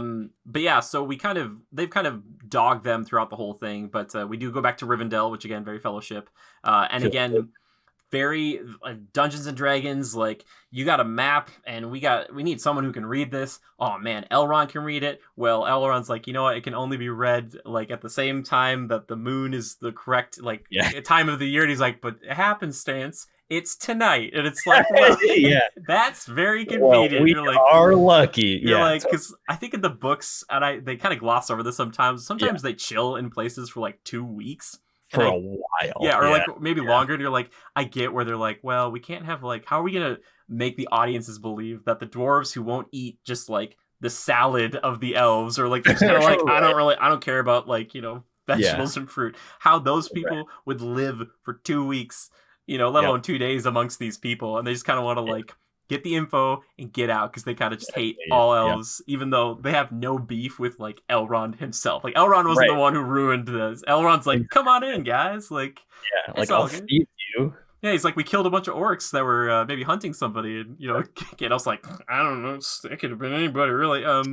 But I love going back to Rivendell. Like, it feels like the Shire in a different way. Like, it just feels warm, and you're just like, oh, I'm home. I mean, it was such a respite for the Fellowship, and it was just like this place of like rejuvenation. And in the book, in the Fellowship, they all sleep in these kind of like treetop, like tree houses almost. And so like there's just this like kind of like, again, whimsical, but in like a magical way, like sprites and fairies kind of way. And so like seeing it again in the Hobbit, it's like, oh man, I remember this place. This place is like beautiful. This place is like, it rejuvenates you and like makes you whole again. And so, getting back to it was so cool. Yeah, it was really nice. What you're describing sounds more like Lothlorien. Like you'd be like in a treetop house or something. That's interesting that they went different directions with it. But like, the dwarves are there just like wrecking tables and stuff. I think in the extended, there's like Bilbo just literally walking around and just kind of looking and enjoying it. And I was like, I get why they cut it, but also as like a fan who wants to spend more time there, I'm like, yeah, leave that in. I was like, I could watch this for like 10 minutes, just like. And it's that sense of there's so many moments throughout the movies, the book as well, but we get to see it in the movies where people are out of their element, right? Yes. Characters are like a fish out of water, and so you put the dwarves in the elf place, you put the hobbit in the dwarf place, and you put the wizard in the hobbit place. It's like this like shuffling around all these characters, and I think that brings a sense of wonder and a sense of immersion to the world that is it's hard to get from a book. You can describe it from a book, but of course to see it visually puts yourself in so much closer to the art. Oh, totally. And I think one thing they've added, I don't know if this was just completely additional or appendices or whatever else, but it is the formation, the execution of the White Council. Which, speaking of just like beautiful shots, getting the ageless Cate Blanchett back as Galadriel spinning around perfectly with that dress. It's like, oh my gosh, Kate. Like, I don't know. Did you and Jennifer Aniston and John Stamos make a deal? Like, what happened? Like, you guys are ageless beings. Like, they. I think they like drank the blood of the demon lords, and they will never die. So it's just like. Forever. It's like, oh my gosh, because I was watching, like I said, Fellowship recently, and I'm like, how is she? Like 20 years on. Like, I get with Gandalf, like you could, and he looks, kind of similar. Ian McKellen does, but you put so much makeup on. But like with Galadriel, you're like, all right, so we need an elf who has like makeup, but like you have to look a certain way, and you're ageless, and like your facial features. It's just like, wow. So if it was Kate, if it was the makeup team, if it was a combination of both, kudos to you guys. You look great. Yep. But I love the combination of all these things, because Radagast earlier gives, I think it's at that moment, he gets the Morgul Blade. Wait, when does he get the Morgul Blade? He goes in, because he gets attacked at Dol Guldur, right? And then he gets the Morgul Blade, and then he goes and he gives it to Gandalf, and Gandalf brings it to the White Council, which consists of Gandalf the Grey, Galadriel of Lothlorien, or what do they call her, like the Lady of Light, Elrond of Rivendell, and of course our OG boy Saruman the White showing up out of nowhere, and it's like, here we go again, and it's like wait, guys, don't! I know what happens. It's like, oh my gosh, and I love the idea. It gives me, like, for any of our Avatar: The Last Airbender fans out there, it's very White Lotus. It's very, like, the most powerful beings of good on this earth have, like, a secret club that, like, nobody knows about. And I love it so much. And the fact that, like, there's this conversation going on where Gandalf's like, I got some information from Radagast the Brown. And, of course, Saruman the White's like, that dude, I wouldn't trust him with anything. He kind of sucks. And Galadriel's having, like, this telepathic secret conversation with Gandalf. And she's like, hey, like, you know more than you're letting on. She's like, what did you get? What's going on? What do you have with you? I love that whole scene. It's so good, I think. It's like, really good. I think it also just, like, super highlights, like what else is going on. It's like, I think it's easy to get kind of narrow as a viewer of these movies. I think it's easy to focus on a specific part of the story and a specific part of the world, but Middle Earth is so vast, and it has all these storylines and all these relationships, and I think The Hobbit is emblematic of that, because, like, you know, we watched the trilogy, the Fellowship trilogy, and we don't necessarily know the extent of the relationship between Gandalf and Bilbo, right? But then, like, this is the origins of that relationship, and so you know, we don't necessarily know the relationship between Galadriel and Gandalf. And so, like, seeing those different relationships being kind of, like, pulled and stretched and kind of those relationships really coming to fruition is super, super cool. Oh, totally. And I love that, you know, we get back to original kind of recipe Fellowship Gandalf with the whole, like, he trusts Saruman. Saruman's the leader of his order, and he's like, I want you to be part of this. And it's almost like Gandalf is the lowest one on that council, even though Elrond probably technically is, but it's like Elrond's house. So Gandalf's kind of like, hey, house rules, man. But I love that, because you get these four beings in the same area, this beautiful setting, which is on, like, the top of one of these kind of, like, of Rivendell, one of these, it's not even a tower, it's like there's these stairways leading up to it, and it's looking out over the sunset, and there's this water. And if I remember correctly, there's, like, no guardrail too. I'm like, this is dangerous. It's super dangerous, but it's like all these people that, like, if they fell, they'd be fine. We've seen Gandalf take a big tumble, but, like, and Elrond, we haven't seen him fight too much, but you just know if Legolas is, like, here, you got to think he's up there, all right? Even though he doesn't use a bow and arrow. If he did, around a blade, just Isildur would have been dead. I always think about them like, he's like the one elf that doesn't use a bow, and he could have used it in Mount Doom. You're just been like, I think he fell in, you know, but I love that whole sequence. I think it's so cool. And I love that there's all these different, you know, these powerful beings that are together that never would be. And they're hanging out and they're talking about, like, hey, like, if the enemy, and I love how they just call them, they're like, if the enemy were back, we'd know about it. Like, come on. And there's this kind of, like, especially Saruman is just like, are you serious? He's like, you're going to take Radagast the Brown's word over, like, I would know. And then he's like, kind of produces the Morgul blade. And, like, Elrond, I love when Gandalf loves to do this.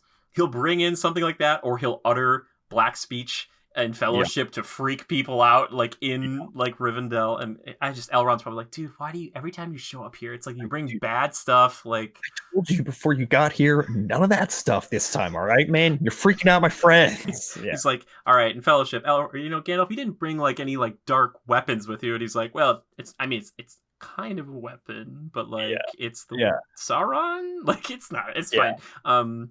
Kind of. Anyway, but I just like that conversation. I think it's really cool. And it's really cool that they even did this. A lot of green screen stuff, and they got Christopher Lee, who was very old at the time. Rest in peace, Christopher. He was so good. Check out his Christmas metal album. You will be transfixed. It is amazing. Excuse me, he has a Christmas metal album? He was a metal fan. Manny, I'm telling you, he recorded this not too long ago. He was a bit older when he did this. If you want to look up some Christmas metal by Christopher Lee, it's sick. That sounds amazing. He was like kind of a metalhead, and I was like, dude, and it's like, he's a metalhead. He actually met Tolkien. I'm like, oh man, this guy, he was in like every movie. But like, I love that they're there. And for me, I guess, because I know Fellowship or I know the trilogy, I know that Saruman kind of he betrays them, and Right. I always think that going in, but I think, and Christopher Lee even says it in the extended editions for Hobbit, he's like at the end, which we'll get to Battle of Five Armies eventually. Right. He's like, I'm gonna go after Sauron, like I'm gonna do that, and I think he Mm, really means to do it in like I'm gonna get him. But yeah. like this whole time, I always feel like he's covering for Sauron, but I don't think that's the case right now. I don't know. Like, what do Yeah. you think? I think that's interesting. Like I definitely hadn't necessarily thought of it that way. And I think like I don't know. I think it's like almost like you can take from it how you want to interpret it. I Yeah, think there's definitely a sense. I think the thing that the movie is trying to get you to think is that he's covering, right? yeah. And I think but like if you think about it, it's almost like too obvious, right? And I think he has an internal struggle for sure. Even when he's explaining to Gandalf before they have that rad wizard fight, and he sends him up to the top of the tower, he explains to Gandalf, he's like, "Dude, we can't win. Like we will lose 10 times out of 10." And so I think there is a sense of internal struggle that he's feeling. Like, am I really going to join the dark side? Like, am I really going to betray all of these people? So I wouldn't be surprised if he wasn't covering, because he is like, we're seeing the origins of that battle. We're seeing the Yeah. origins of that inner conflict. And again, like seeing the origins of those relationships is so fascinating. I think Hmm. it's so cool. Oh, totally. And it's just like you never get to see Saruman and Elrond kind of exchange a little bit of like Exactly. words. You're like, what kind of Yeah. relationship would they obviously probably have as being beings that have been around for thousands of years? Like, presumably, like that kind of stuff. I don't know what time the Ishtari showed up. I don't. Have they been around longer than the They Ring? So yeah, if I remember correctly, I'm my Silmarillion is right there, So and good. I'm not gonna whip it out because we'll be here for days. We Yes. will. Um, but if I remember correctly, they were essentially sent down as like the first kind of like guardians of Okay. Earth. And so yeah, the ring. I'm going to guess the ring came after the presence of the Astari. Either Yeah. way, Galadriel was not there at the fight with Isildur on Mountain Doom, on the slopes of Mount Doom. So thanks, White Council, for everybody showing up. Like Elrond's like, so we're all meeting there at 5, right? And they're like, sure we are. And Yeah. he's like, Yeah. hey, we could have used you. It got pretty bad. Sauron Yeah. showed up. It's like, whoops. Scheduling conflict. Sorry about that. We had some elven stuff to take care of. And Yeah. Elrond's like, I'm an elf. But yeah, I think it's one of the coolest scenes. It's like one of my two favorite ones in that first movie, and I was like, we gotta highlight it because when it came up, I was like, whoa! And it does really, like, these movies really do lay the foundation for Lord of the Rings. Hmm. If you didn't watch them, but at the same time, as a fan, if you have watched them, it's like, Yeah. oh, like that's kind of Yeah. the point. It's like a reversible jacket. You can wear it however you want. You can do the trilogy first, you can do the Hobbit first. And I think it's interesting thinking about the fact that the Fellowship movies came before the Hobbit movies, but the Hobbit book chronologically came before the Fellowship. So it's like this weird like reversal where the references go in both directions, Yeah, cinematic references, which is like just fun. I love that kind of stuff. yeah, and I think The Hobbit does, or at least Unexpected Journey does a better job of that because later on we do get things where it's like, oh, why would Gloin bring up his son Gimli? And Legolas is like, I hate that guy, and like everyone gets a chuckle if you know Lord of the Rings. But if you're like, wow, Right. this guy's really racist even towards like other people's babies, and you're like, Yeah, yeah, or exactly. like, or Thranduil's like, you have to go find this guy. His name's Strider, but he goes by another day. But it's like, if you just saw that the first time, you'll be like, You're like, what? what? What's his name? What's his name, guy? You're like, Yeah, you're like, like, I don't know what to do. I don't know what to yeah, do, Dad. Like, I guess I'm out. Like, yeah, which again, exactly. I am not throwing shade at these movies. I think they're pretty fun, and it's respectable to see how much they did with all of these, like to make you said in the beginning it was like 310-page book before we even started. If I'm Into mistaken, yeah, 3 movies, like that's nuts. yeah, Because it's then, impressive for sure. yeah, well, they have to kind of stretch things out a little bit. But then obviously, the dwarves leave. They get on the mountain. There's the kind of the giant battle, which they kind of there's like one or two sentences I think in the book about it, but they kind of make it into more of an action sequence. Yep, they definitely beef it up a bit for the movies Oh, for sure. totally. And then you get this whole.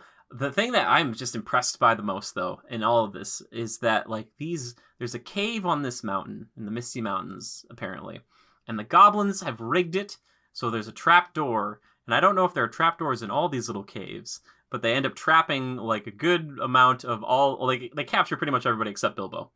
Right. Amazing. I was like, the ingenuity of the goblins. I didn't know they had it. Like, Yeah. because I was like, Yeah. what? Like, They're like this like feral race, and yeah, I think like a lot of the way that the kind of like evil powers and tokens work survive is through adaptation, and they just kind of like they'll get to a place and they'll just adapt to that place, whether it's the mountains or the forests or the waters and stuff. And so I think like it does kind of highlight the like goblin ingenuity. They're like, yeah, okay, let's make trapdoors. We got to protect our stuff, you know. So it is a cool little like sliver into like I don't know what's goblin life like. Oh, they're building trapdoors. Cool. They're getting smarter, you know. yeah. I also want to know how they survive. I'm just thinking about that because going over like this next video, I've been thinking about. I'm like, there's so many goblins. I'm like, how do they? What are they eating? Like, are they? Right? Is it cannibalism? Is it Yeah. reduced to that? But the goblin society in this one's much more fleshed out, much more, I would say, kind of dwarven esque, but deranged and twisted. Sure. And at this time, Gandalf has left to go check. He actually is. I think he stayed. Did he stay? I think in Rivendell, and then he showed back up, or he went to go check out Dol Guldur. And I he was think like, he left. Yeah. yeah, he was like, I'm gonna go check this out. I'm gonna meet back up with you guys later.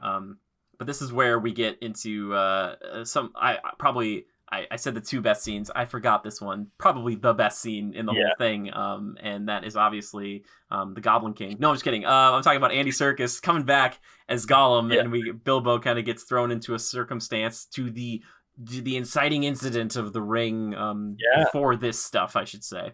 And he's back, and I remember kind of hearing this like story where Andy Serkis was talking about. He's like, it was hard at first to do Gollum again and Smeagol. He's like, because I heard everybody else's take on it, and I could just hear that in my head. And he's like, I was like, I had to find where it was again, like the classic. And man, he looks great. That sequence is wonderful. Yeah, it's so good. It's so good. Yeah, the only thing I have a problem with, and Manny, I was bringing this up last week too. And I just need to know, as like you're also Tolkien, you're more of a diehard Tolkien fan than me. But in Fellowship, they show Bilbo get the ring, and he gets it. He's like lying on the ground. He's like, what's this? And like they shot it differently in The Hobbit, and I would get it if it was a different crew and everything else. But I'm like, it's the same group, and maybe it was purposeful. I was like, just shoot shot for shot, guys. I was like, just go back and do it. It's like it's weird that it feels like retconning, but it also feels like retconning incorrectly. Yeah, exactly. I'm like, why did they do it? Like, yeah, like I've seen retconning done. We've all seen retconning done in movies and in sequels and trilogies and stuff. But like this just feels like they tried to retcon something and just beefed it. You know what I mean? So yeah. It is weird. It's super weird. But I mean, the scene itself, I think, is wonderful. Like, oh yeah, it's this like, and it really highlights again that cunning of Bilbo that you don't even necessarily know he has until this moment. And so, he has this kind of way about words that it's just like what, and they kind of like they have a standoff where like one weapon is used half the time, but it's this really charged moment because even if you haven't seen the Fellowship movies previously, like what's at stake, what that is, what the ring signifies, and so but again at the same time the movie's not even about the ring, you know what I mean? So it again it pulls that trick where the treasure of the whole story arc is right there in Bilbo's hand. But it's this hushed moment and it's this quiet moment in the movie. And again, I mean, like in a place that feels familiar in this like cavey, wet, cavernous area. And then we see this character that we spent so much time with in the trilogy. It was just a really wonderful scene. Oh my gosh, riddles in the dark. Yeah. And it's great because, and they do this in this film too, and I'll bring it up probably later, but Gandalf in Fellowship, he says riddles in the dark. And that's the chapter name. So for people, if you want to do the kind of the full tie-in there. But anyway, so if you guys want to be freaks like me, go check out both these scenes and be like, why did they do this again? I think I was thinking back to it, in Fellowship, he finds it and then you hear Gollum scream and then it's kind of perceived that he just like Bilbo just kind of took it and he's like, I'm out. But this Just but they flesh out the scene here, which is, it's probably out of all the books even maybe one of the biggest moments, Yeah. and one that people come back to. And they do such a good job because, man, you said so well. Like, it's charged. It's so good with peaks and valleys, because Right. you have this like this weird relationship that kind of forms pretty quickly between Bilbo and Gollum. There's Totally. kind of a familiarity almost, and there's this like, are we gonna kill each other? And then it's like, all right, let's play this game. And then Bilbo puts Sting away, and then you're like, all right, we're gonna have this little bit of a game. And they kind of go back and forth, and then there are these moments where you like Bilbo loses track of Gollum, and you just hear his voice echoing, and the music changes, and it was kind of fun. And then it's like, and now all of a sudden it's really scary, and he's like about to kill him, and he's like, nope, I got it, and he's like, you Right. can't get at me, and it's like this back and forth, and then Bilbo kind of, like you said, with the cunning, it almost seems cheap, where he's just like, what do I have in my pocket? And Gollum's like, what are Yeah. you talking? Like, that's not it. That's Yeah. not a His real. Come reaction on, is so buddy. funny. It's like, excuse me, like what? Yeah, Yeah, it's so good. which It's is really good. it's better than like the alternative, because nowadays that would be hard to write around, because you're like, well, Bilbo wouldn't have to do this. He'd be like, you know what? This guy's kind of cunning, but I have a sword, and I could probably, if I get one good hit in on him, this is going to be Totally. done. And you can't. It's like, it'd be like killing like Anakin Skywalker in the prequels. You'd be like, you can't kill Exactly. Vader before he becomes Vader. So, Right. yeah, it's such a great moment, and then leads up to the dwarfs escaping in this amazing kind of fashion, with Gandalf showing up, blowing a ton of people away, Classic. with like a big explosion, and then Yeah. just, which I started quoting this now. I shouldn't do this. The Goblin King stops him, and he's like, "What are you gonna do now, wizard?" And Gandalf just takes Glamdring and just kind of slits his throat with it. And then Yeah. he just says, "That'll do it." I've been saying that now when I like will try to win a game of something, like, "That'll do it." Like, it's just like, That's great. um, Yeah. but they survive, and the moment, the kind of the pinnacle moment for this film, I think, maybe you'll agree with me here, is like the dwarves are running out. Gollum can't find Bilbo. Bilbo has put the ring on, and he's escaped. Yep. And which there are some creepy moments where Bilbo is getting tracked by Gollum, even, where you're like, oh my gosh, there he is. Like, Yeah. Gollum can be Yeah. so cute, and then he can be terrifying. You're like, Yeah. ah.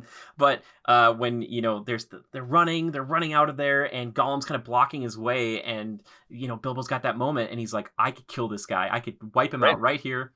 He knows my name, kind of knows where I live, but like, I can take him out. And Gollum looks around, he can't find it. He's lost the thing he loves more than anything in this world, and he's like, he in pity stays his hand, and Yeah. he kicks him. He like jumps and kicks him. Bilbo does, and runs out to meet his friends. And Gollum, that's the last we see of him. But it's this very Right. like, I'm gonna get you, Yeah. Bilbo. And again, I think an important theme is not necessarily what our characters do or say, it's what is left undone or unsaid. And so and you quoted Gandalf there. It was pity that stayed Bilbo's hand. And so it's this, it's not an action. It's like the lack of anything happening. Like it's the lack of action. It's inaction that caused, the ultimate destruction of evil, right? And so, yeah, the super cool moment, because like we know as viewers, we know he wasn't going to kill. I mean, I guess if you don't know anything about the Middle Earth or anything about Tolkien, and you just come into this blind, maybe you don't necessarily know, and that's probably cool. But like we know that he's not going to stab Gollum, he's not going to cut his throat or anything. But it's still so charged, because what is intense about it is you can see the thought process. You can see the thought process of Bilbo being like, I could kill him. I could end it right now. And that's almost like more intense, like watching some through the emotional battle of almost killing somebody. Like that's crazy. Even if you know that it's not going to happen. But yeah, really cool moments in those couple scenes. Well, and we also see that the effects of the ring take hold much more later on in Desolation, and stuff. But if that would have been the case, Bilbo probably would have just gutted Gollum in like a really, really vicious way. And if Gollum hadn't been around, I wonder if Sauron would have just resigned himself to just living at Bag End. He would have just been like, you know what?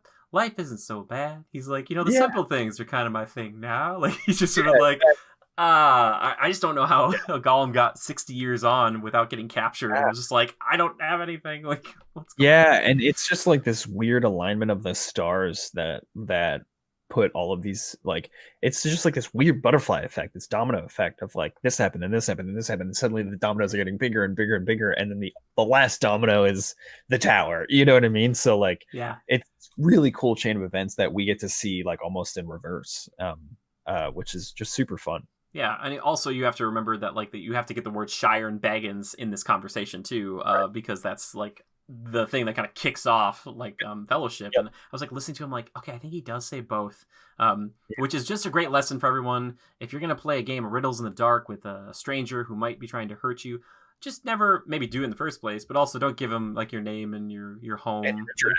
Yeah. I mean, because other hobbits will sell you out in a second if you're like a rider in a cloak. They'll be like, there aren't any bagons in here. They're like, you're up in Hobbiton, like that way.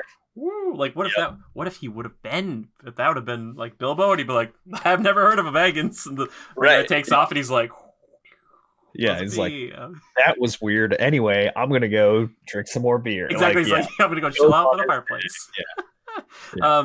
But I love that too. Like Thorin is just, he's been on Bilbo's case from the get-go. He's like, this stupid hobbit, he'd rather be home in his comfy bed by his fireplace and like his nice slippers or whatever. And he's like, he probably left. This guy's done. And then Bilbo kind of shows up. He's like, hey, like, what's up, guys? Like, I'm still around. And that kind of action sequence near the end, which I love too, because I was like, how do you do flaming pine cones in a fun way? And they did it. I was like, that's pretty good. I don't know. Did you enjoy? It's not like there's not a lot of fighting necessarily. It's a lot of them just kind of running, especially after the goblins. Like they kind of have to run up a tree because orcs are on their case. It's like a cool intersection of like the different races combating in a style that we hadn't really seen in the trilogy. The Fellowship trilogy is very elegant and I think grand in its combat. I mean, it's super gritty. Like you look at Helm's Deep and like Aragorn, like almost waist deep in water. Like it is very gritty and it's real, but there's something just very, it's grandiose. That's a word, dude, right? Sure. Mm-hmm. Something grandiose about the combat we see in the trilogy, and so the trilogy, at least in an Unexpected Journey, I think it's very it's like, I don't know what the word I'm looking for is, but it just feels very different. It feels very grounded, and it's almost like seeing like cats fight. It's just this different style of combat that we hadn't seen before, because we're watching only dwarves and a hobbit, so mostly short people. Yeah, and but fight against like these goblins and these orcs, and it's like just the overlapping of different kinds of races that we just hadn't seen before, and so. Again, you know, to your point, there wasn't like a lot of fighting, but it was those like tense moments of like, oh, that's what they would do. Like, I don't know, what would like half a dozen dwarves do when they're faced with, oh, cool, okay, the flaming pine cones, cool, you know. Oh yeah. So it's cool insight into something new. Oh, for sure. Or like when they're escaping, even from there, it's like they're so coordinated they can like pick up a big like log and they can use it to like hit a bunch of like guys off. And I get where people are like, wow, these guys are unkillable. And there's a little bit of that in the sequence where they like fall down this huge thing and the thing they're on doesn't break until they hit the ground, and then the Goblin King lands on them and you're like, oh my gosh. But again, this is it's like the fictional saturation, like I said earlier, is like it's turned up a bit more and you're like, okay, like they're not going to die here. But that sequence where Bilbo gets to kind of prove himself to Thorin that he's like, I'm in it, you know, I'm here, I'm going to save you from this situation. And he kind of tackles an orc, even though Azog's like, I'm going to kill you. And he's like, actually, you go do it. Which would have been so funny to watch Bilbo just tackle Azog. That would have been amazing. People would have been like, just run into his side and not even move him. But they do get saved by the Eagles, which... Of course. I get it. I know people have a problem with the Eagles. I love the Eagles, though. Every time I see them, I'm like, they're great. They're not a taxi service, though. Like, they come and help once in a while. Like, they got stuff to do. Like these noble sky guardians, you know what I mean? And it's interesting. Like, when people are like, well, why didn't the Eagles just drop them off of Mount Doom or whatever? To answer that question appropriately is to recognize that it's all just a story. Because answering the question, it's like, well, it's about the story. And they're like, oh, this is just a story. And then we're like, well, yeah, it's just a story, you know? So, that kind of gets under my skin a little bit. But the Eagles are awesome, man. The Eagles are so cool. Yeah, well, and that's the issue you have, too, with, like Tolkien he wanted to tell a story, but he also really wanted to build a world. And that was his thing. Whereas opposed to something like Harry Potter, where, like, the ring is one MacGuffin. And then it's like, what if you took that and made it into, like, 7 different things? And you're like, they're called Horcruxes now. And you're like, okay, that like stretches it over time, so Harry can't just go, oh yeah, Voldemort's dead. With like Sauron, you could do that potentially, but that's not the Exactly. point. Yeah, Yeah. it's like And anybody. Oh, please. you make. I was just gonna say, I think you make a great point. His intention was to build a world, right? And so, if you want to use an analogy of video games, like an RPG's intention is to build the world. I don't know. We'll use Cyberpunk, which comes out tomorrow, Yeah. for example. Like the intention of that game is to create a world for you to experience. It's not necessarily the story, because there's I don't know, hundred thousands of stories, whatever. They're all sort of spread across this world, and so yeah, like Tolkien's world is that's the purpose. The purpose is exactly that, is to create this place in which the stories take place. And so it's not necessarily the story of Bilbo. It's not necessarily the story of Thorin. It's the setting in which all these things happen. Oh, definitely. Or like another thing I was thinking about is like for any of our theme park enthusiasts out there, I don't go on roller coasters or these rides because it's like the best form of transportation. Actually, it's just usually like a circle at the end of the day. And the ending is not the thing where you started. Yeah, in the ending, I'm not like, yes, the exiting dock, the place I needed to get to, and I'm so excited to be here. That's not the purpose. Like, it's the ride, baby. Exactly. Like, and when anybody says it's all downhill from here, I'm like, as a roller coaster enthusiast, to some degree, I'm like, oh, the best part sounds good to me. Good. That sounds perfect. Yeah. But yeah, so I know a lot of people they're always about the Eagles, and I'm just like, you can find fatal flaws in all like grand like mythos out there. You're like, well, what if they just did this or whatever that? And also the Eagles, they can talk. If anybody played War in the North, they'll know my boy Bellaram. Yeah, Bellaram. Dude, I'm glad you. Okay, he has like beak lips. Beak lips. Yes. Yeah, it's so great. Nuts, but I'm kind of glad they didn't do that, because I just can't imagine like Frodo looking up at one of the eagles in Return of the King, and he's like, "I've got you, little one." Hello. Yeah, and that's like how Bellaram talks too. He's like, "Hello, thank you for freeing me." Like, it's very. So I love War in the North is my favorite Lord of the Rings game of all time. I love that game. Dude, I wish there were a way that we could play it together, because I played it through a long time ago, and the end of that game, spoilers, like you have to summon. I think you have to summon Bellaram to attack. But I was I didn't want to, because like my buddy and I were like, no, Bellaram, we got to keep him around. He's amazing. he's like the dude. Okay. We'll figure out a way to play that game together. Dude, I'll do please. some. It'd be so fun. Okay, who did you play? The Ranger? Oh, of course. Dude, I played the Ranger. So OP. Like, I was playing up to him, like, he's great long range, he's great short range. And like before, for people who don't know this game, it's a 3-player co-op game. Set like simultaneously. It's like Third Age, if anybody played that. It's like set like right along almost Lord of the Rings. But it goes off in a different direction more so. The thing that's funny about it is, before we had Shadow of Mordor, Shadow of War, we didn't have any M-rated Lord of the Rings games, I don't think. They were like T for teen for the most part. We didn't get like lopping off heads and arms, but when I saw Black Blood in that cinematic trailer for War of the North, I was like, so cool. I'm like, and yes. Ult moves, like there's like charged up, like so good. And they have like all these awesome like call outs when they do it. It's such a good game. We should do a show about that game, because it's great. I would love to. We got to find a way to do it. I'll just meet up and be like, we're playing this. But anyway, so I know a lot of people, and if you don't know what we're talking about, the Eagles, they're just giant eagles that save the day occasionally. They don't do it all the time. They are kind of maybe like a modern Deus Ex Machina to an extent. They kind of show up in the 11th hour and save the day. Not always. They'll kind of show up sometimes, and they'll kind of fight other flying creatures, which that's pretty cool too. Because that is just adds fuel to that fire, man. Man, the climax of Return of the King, I have still yet to see. Maybe in like Endgame or Infinity War almost reaches it, but like, something about that fever pitch. Yesterday during lunch, I watched every Iron Man suits up scene in order. For some reason, and so I was like, oh yeah, I forgot how epic these movies were. So I think you might be right, but yeah, it's up there for sure. That's so fun. But like, they're like, okay, we're gonna have this cool scene where he suits up, but it's gonna be a suitcase, and you're like, how are you gonna make that cool? And you're like, you did it. You're like, I don't know, the coolest thing ever. Besides the lasers in that movie, that's the best part. You're like, oh my god, like. Like, give me the suitcase. Give me the suitcase. Oh, it's great. Suitcase, yeah, man. Also, I do love. Just side note, quick. I love that movie. What's his name? Whiplash. He's got like the whips, and he's got like these kind of things over his arms, and he's like, my family built the suit before you did. I'm like, you have a concept, my friend. But like, it's not it's not a flying suit. Yep. I'm like, you gotta come back to me with the flying suit thing, because that would be, Lasers, but that's about it. yeah, man. I want to see. Give me that flying suit. I'm telling you, man. One day we'll get him. Yep. But anyway, that's been Marvel talk. I had to get a little in there, Marvel. Oh, for sure. So Yeah, no, good. But anywho, yeah. So that's kind of the end where they get kind of dropped off. It almost feels like the end of Fellowship, where you're like, oh man, they're dropped off. There's rocks everywhere, and you're like, this is just getting good.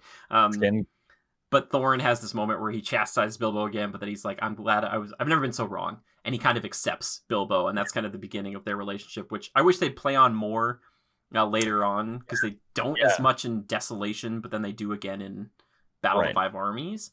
But yeah, I think it's good, and it kind of sets up like the next portion. But this feels very much like you probably don't just watch this one. You're going to go right into the next one, because it's just like leads you right in. Yeah, did you like that acceptance like scene from Thorin? Yeah, I think it's so prevalent in Peter Jackson's interpretation of Tolkien's work, and I think to a lesser degree it's prevalent in the books as well. But I think there's such a sense of characters in Tolkien's work struggling to accept who they are, right?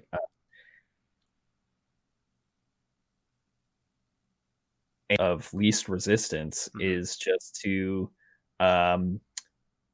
just like status quo, right? Like hobbits just want to do their own thing. They don't want to get involved. But here comes Gandalf being like, actually, you're an important part of this tale, Bilbo, or you're an important part of this tale, Frodo, and you have a part to play. And the path of resistance is to accept that and to meet that challenge. And so I think it's this interesting thing where I don't know. I almost want to do an analysis of Frodo versus Bilbo, because I think they're very similar in a lot of ways, but I think they're so different in a lot of ways. Totally. And I think Bilbo again has that cunning and has that just like that sense of like he's dangerous. He's a dangerous hobbit, which is almost an oxymoron. Yeah.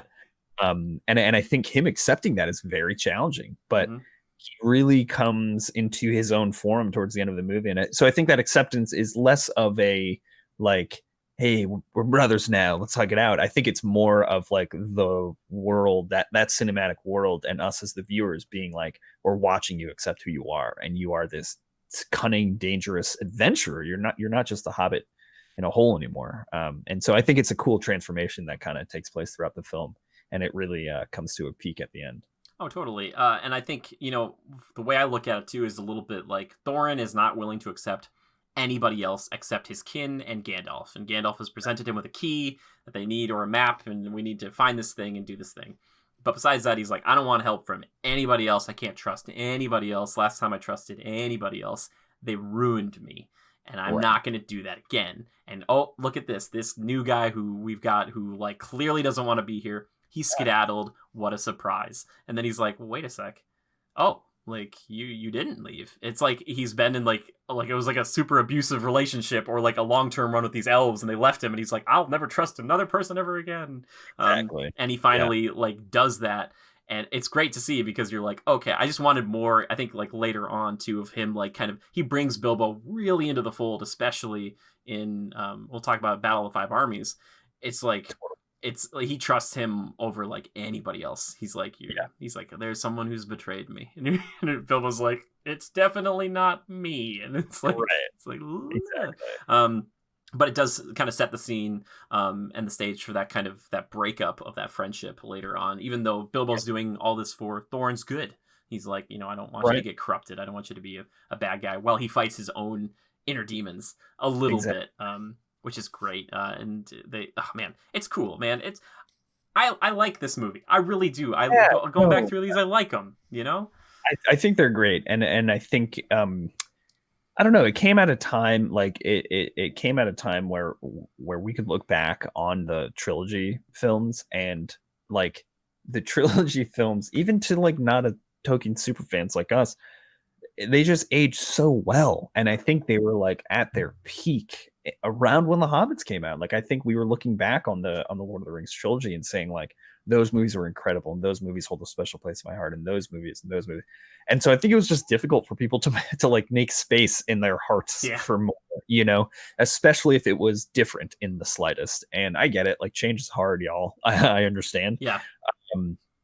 But the story of the Hobbit is so interesting, and I think again, just like it's really cool when you can watch the Two Towers with somebody and the elves show up at Helm's Deep and they talk about an alliance that once was, and you can explain to somebody who doesn't necessarily know the beef, you can explain it to them. And so I think it's really cool to just have this background and see where the overlaps take place. And again, it's about the world. It is about that world, and you nailed it when you said that, because it's not necessarily about the stories. It's about living in this space. And like if another 3 movies of the I don't know, the glossary of the Hobbit come out, like if that allows me another minute to live in Middle Earth, then I'll watch that movie. You know Oh, what I for mean? sure. So, Oh, um, totally.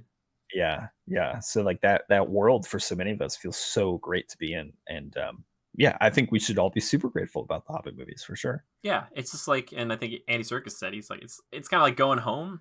And Yeah, he said, I think at the time, he's like, I don't think this is the last time we've been here. Which always, and it's been 10 years. So that means we got to kick out another one, or something. Something's going on. Which I really, we're gonna be friends no matter what, Manny. But I want to, regardless of what happens, I just want to talk to you about that Amazon show whenever it comes out, because like when oh it my gets god, announced, or like when I want to yeah, watch it like separately, but then like watch it with you, and then like yeah. record talking about it. Be like, dude, like I can't. What's happening? Like, oh, They confirmed a lot of new cast members. oh really? Oh yeah, like Oh, in the cool, last like 3 weeks. I'll send you a link. There's a sick. handful of folks from Game of Thrones, if I'm not Sure, mistaken, and a couple from like other similar, medievally sword and board type shows. sure. But yeah, I'm excited, man. It's gonna be really cool. See, that's stuff I want to see. Like I with like the superhero stuff now, I almost don't want to know anything anymore, because I feel like we've seen so much, and I just kind of want to be surprised again. Whereas like Totally. I remember seeing trailers for this, and like that was before the internet really kicked off for me, because I was like 11 or whatever, and like seeing this whole thing in theaters and being like, "Ah," but then like also losing my mind seeing the Two Towers one and like trailer, and I'm like, why did they show Gandalf coming back? I was like, I would have lost it in the theater. I would have been like, Yeah. I but remember my brother came home from, I don't know, he was out, and came home with the VHS of the Fellowship, and yeah. he's like, "What are you doing?" And I was like, "I don't know, I'm playing GameCube or whatever I was doing at the time." And he's like, "No, you're not doing that. We're gonna watch a movie." And I was like, "I don't want to watch a movie. I want to play Twin Snakes on the GameCube." Yeah. Great game, by the way. And he's like, "No, we're watching a movie," and we put it in, and it changed my life. You know what I Dude, mean? Like, yes. changed my life. And then, and so like I remember, I remember like taking the VHS from it was at my dad's house. I remember taking the VHS with me when I left to go back to my mom's house, and I didn't have a VHS player like in my room, and like I went to school with that VHS. I went to like Yes. to my friend's house with that VHS So just on the good. off chance we had some free time. So like, yeah, man, this world means so much to me, and to so many others like yourself, and millions and millions of people. And so the Hobbit is really special, and I think it totally deserves critique for sure. It does, but I think it deserves a lot of praise too, because it's a pretty wonderful story. I feel like I'm getting flashbacks now where I like had the DVDs of Fellowship and I brought them with me in like a backpack somewhere. So maybe I was doing the same thing, Manny. Like, Yeah, I have like trading card. It was like Pokemon cards, but it was oh, Lord of the Rings, cool. and all the card art was just like stills from the movie. And I didn't know how to play, but I kept it. I kept all the boxes and I carried them around with me at That's school. that's so Uh, cool.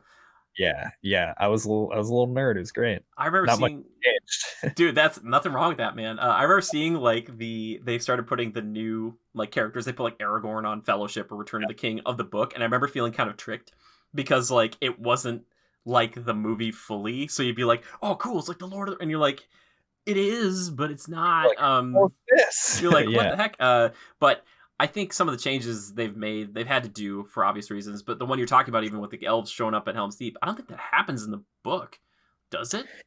No, it doesn't. It's like, so the beef between races, it's kind of interpreted in a completely different way in the literature. And so um and that's one of the things that I really love about the Yeah. movies, because like it highlights these things. It really shines a light on them, and it again, like, it's apples to oranges. You can't really compare two forms of media per se, but just seeing these things visually and like being able to appreciate the connections that way feels so much I don't want to say so much more impactful, but it feels very impactful.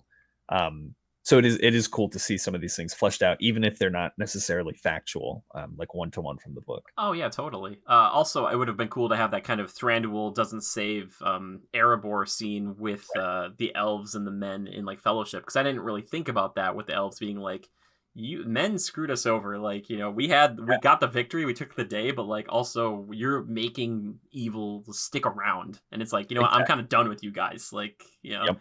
that would have been. I would have loved to have seen that, but now that that little line right there from Haldir, who just kind of, it's like, oh gosh, like Aragorn's like, hey buddy, which we probably already, this is probably just us retreading old Two Towers ground here.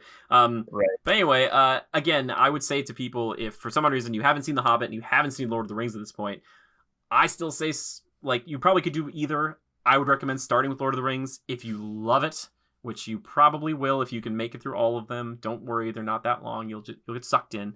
Then you could go watch The Hobbit.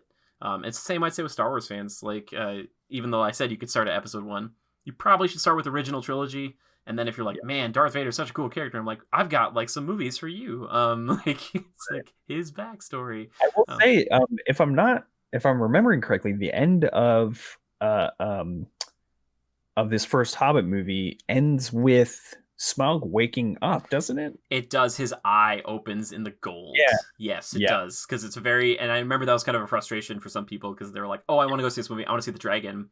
And I think they knew, Jackson and company were like, well, if we're making 3 films, the first one, like, we can't use all of our biggest cards in that first film. It's like, you can't do it. And I will say, I mean, I'm sure you'll get into it in your Desolation episode, but I mean, Benedict Cumberbatch as Smaug is one of the coolest things in movies. Like, it feels so weird.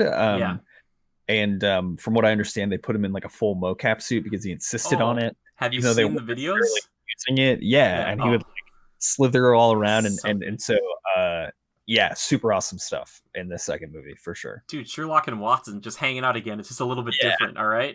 Even though I've not watched that show, so people will be like, how dare you? I'm like, I don't understand it. I'm sorry. It's a very good show. It's a good show. I watched the first episode a long time ago. I don't understand the British series stuff, because sometimes it'll be like, there are 4 episodes, but they're all an hour and 45 minutes long, and I'm like, what's happening? Like, they're like, well, we use the metric system or whatever. Exactly. And there again, I'm just hypocrite, because I'm like, that's a hard barrier for entry for me, where I'm like, go watch Lord of the Rings. Each one's like 3 hours. It's like, right. It's like, you're like, I can't get through these dang shows. I'm just like, I just want to watch the fantastical stuff, But we'll get into Desolation sometime. But seriously, I want to know if there's anybody out there who hasn't seen any of these, because that would be amazing to me at this point. If you're listening to this, you're probably like, what the heck? What are these guys even talking about? But I would just be curious to hear what people think about those films, and if they wanted to start, what information or advice they'd give newcomers, or even kids who are probably just coming to this stuff for the first time, because that's always going to be, there are always going to be generations that are coming into this for the first time, or fresh faces, which is really cool. And also just telling us, like, do you have a favorite dwarf? Like, is it going to be Thorin? Are there others that you're just like, I love Dwalin, he's got knuckle dusters, that's pretty cool. He's the guy who's got like all the weapons, but also Feely has a ton of weapons too. And he's like the other prince guy, which I think I wish there was more of him too, because I like him. I like him a lot. But anyway, that's Hobbit talk, or at least the Unexpected Journey. Manny, are there any other things you'd like to say about this film before we move on? I think I exhausted it. Again, like, the movies are different, and I think they can be challenging in some ways for Tolkien enthusiasts, but overall, really cool experience, man. I think it really builds out that world that a lot of us just can't get enough of. So yeah, man, just coming home, so good. All right, well, we'll start to wind down the show here with our last 2 quick segments. But the first one we got to do, it's the segment I like to call, that you like to call, that we both like to call Time Killers. That's right. It's Time Killers. I'm doing my best Smaug impersonation, sort of. WB, if you want to give me a job, I would love it. But it's the games we've been playing, the movies we've been viewing, the TV shows we've been watching, or things that are upcoming. You mentioned it earlier, Cyberpunk. That's on the brain a little bit. Cyberpunk comes out tomorrow. Yeah. So what else have you been killing time with, or thinking of killing time with? I have been playing literally nothing but Demon Souls. Yes. I can't. Sometimes I think about my day, and it's mostly just waiting until I can play Demon Souls again. Yeah, I've been playing Demon Souls on PS5. Shout out to my friend Joshua. We've been playing together. We're both Souls enthusiasts. Josh, what's up, Josh?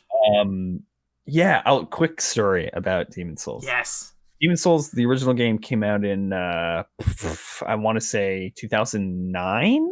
It might have been earlier than that. My buddy was playing it, but it's like 7 or 6, maybe. Yeah, I'll fact check. Keep going. That's when the original Demon Souls came out. And this new Demon Souls is a full remake by Blue Point Games. It's very good. It's beautiful. But have you heard about the secret door? I haven't heard about the secret door. Is it? Oh, you speak friend and enter. That's the trick. Yeah, that's the trick. You have to speak friend and enter. That was very good, by the way. Thank you. By the way, you're right. February 5th, 2009. Dang. 2009. So yeah, it's this beautiful remake that like updates it in so many beautiful ways. There is a door that players found behind an illusory wall. An illusory wall in Dark Souls are walls that when you punch, they disappear, and you don't know which walls are illusory walls until you punch them. So a lot of the times you'll see people playing Demon Souls or Dark Souls on Twitch just stabbing all of the walls in case they're illusory. So there was a door that was behind a fake wall that didn't exist in the original, and people are like, what's up with this door? It's a door and it's locked. And then they started finding these things called ceramic coins, which were not an item in the original. And the item description was like, if you crush it in your hand, it gives you a little bit of HP. Pretty useless other than that. So they're like, that's weird. And there's also this thing called fractured mode, which flips the entire game horizontally. So the whole maps, the weapons in your hands are flipped as well. The whole thing is literally mirrored horizontally. And then there's this thing, and this is a core mechanic of the game. It's called world tendency. Bear with me here. If you do good things like beat a boss or kill invaders, you shift your tendency towards white, and the game actually gets easier. Enemies are easier to kill. They hit weaker. And if you do bad things like die a lot or other things like that, your world tendency gets shifted towards black. Players were only finding ceramic coins in either pure black or pure white tendency. And it had to be in fractured mode. Eventually, the community discovered that if you gather, there are 13 unique coins per playthrough.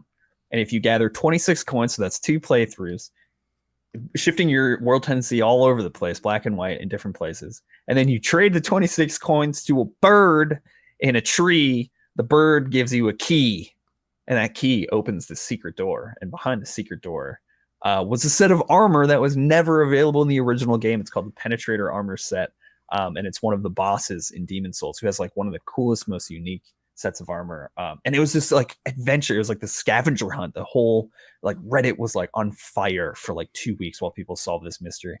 All that to say is I got my armor. I'm about 200 hours into the game. Oh my gosh. Yeah, I'm on New Game Quadruple Plus. I think I've done 4 runs all the way through, and I will never stop. So that's what I've been doing, surely killing all of my time. Yeah. I respect you, and as many people have loved to point out, because again, you should never tell people what you don't like in this world, because if you want something to happen or people to bring up a thing, I should just start telling people like, I hate Lord of the Rings, because then they'll bring it up all the time, like, I hate talking about it. Yeah. Oh my gosh. I respect the Souls community and the fans. It's just not for me, and I love that you love it so much, and we can still be good friends regardless, you know what I mean? And like, good on you. Good on you. Have fun. Yeah, I feel silly more than anything, but it's silly.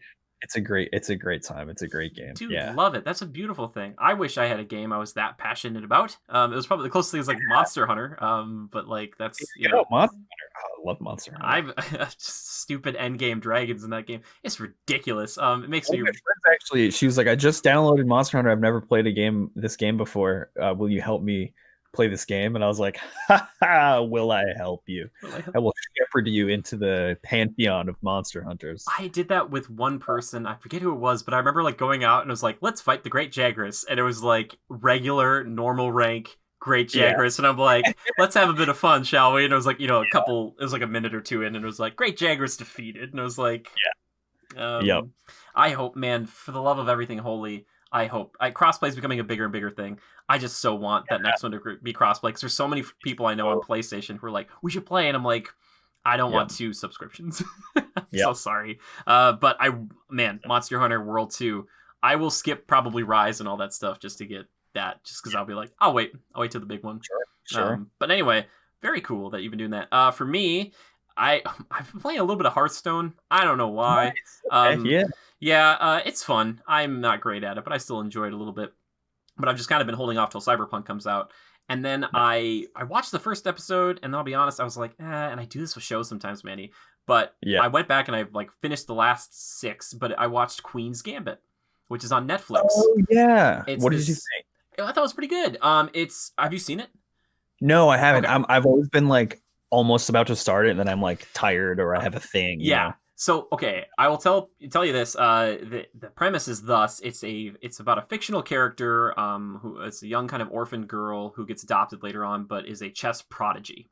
The first episode is a little weird because it primarily takes place in an orphanage, and it's like the young version of this woman who grows up to be like one of the greatest chess players ever.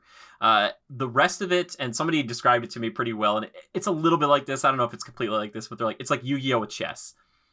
Kind of, but they don't like. It's not like each episode is a match that they're like, I did this, and they're like, I did this. Like it's not exactly. And it was like, I lay 2 queens face down and end my turn, and you're like, wait, what? And they're like, that's the Queen's Gambit. No, that's not how it works. But it's also a period piece. I think if anybody out there has ever seen the show Marvelous Mrs. Maisel, it kind of has a similar vibe where it's a woman kind of led or a female led, show set in like the 50s, 60s, 70s, and kind of going against the grain of like a male dominated kind of career path. With Maisel, it's all about like comics and like they're like female comics. No, that's not really a thing. And this is like a female chess player. That's like not a thing.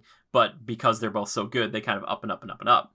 So if you really like a period piece, if you like kind of an interesting, strong female lead, which one thing I love about this one is that she develops this addiction to drinking, to smoking, and tranquilizers or sedatives. I think that's one of the two. And that's so she's like a really intelligent player, but she also has like a lot of like character flaws. Yeah, which makes her like, because it's hard to watch these types of things. Or like if anybody's ever seen Tobey Maguire in Pawn Sacrifice. It's like you see these people who are like they're just so amazing at this one thing, but everything else they're kind of bad at. And you're like, it humanizes them. Because if you just watch 7 episodes of her destroying people, you'd be like, well, yay, robot. Yeah, exactly. And chess is such a cool game. I've never been great at it myself, but it's one of those things where I'm like, okay, it's interesting to like hear about how chess players probably operated back then, or maybe even today, where they're studying up on other players and like how moves were done. And if you want to get into that sort of stuff, that is all there for you, and it's done with some good budget. It's it's pretty good, and I would say check it out. Love that actress. I say that, and I don't even remember her name, but she is wonderful and beautiful, and she speaks flawless Spanish. She's half Argentinian, if I remember correctly. And her like hearing her switch between English and Spanish is like stepping into the Twilight Zone. It's the coolest thing. Oh, that's so cool. What else has she been in? I feel like I've seen her before. She was in, I think one of her first roles, or I guess one of the first big ones, was in The Witch on Netflix. It's spelled with 2 V's. Oh, okay, yes. Okay, I think I know what you're talking about. The same director who did The Lighthouse with Robert Pattinson and the Goblin from Tobey Willem Maguire. Dafoe. Yeah, Willem Dafoe. Yeah. And so it was the movie that like really put that director kind of on the map to do some other cool stuff. But it's an A24 film, and I love A24, and she's amazing in it. She does like a New England, I guess, kind of like Liverpool-ish accent. Oh, cool. Very, very good.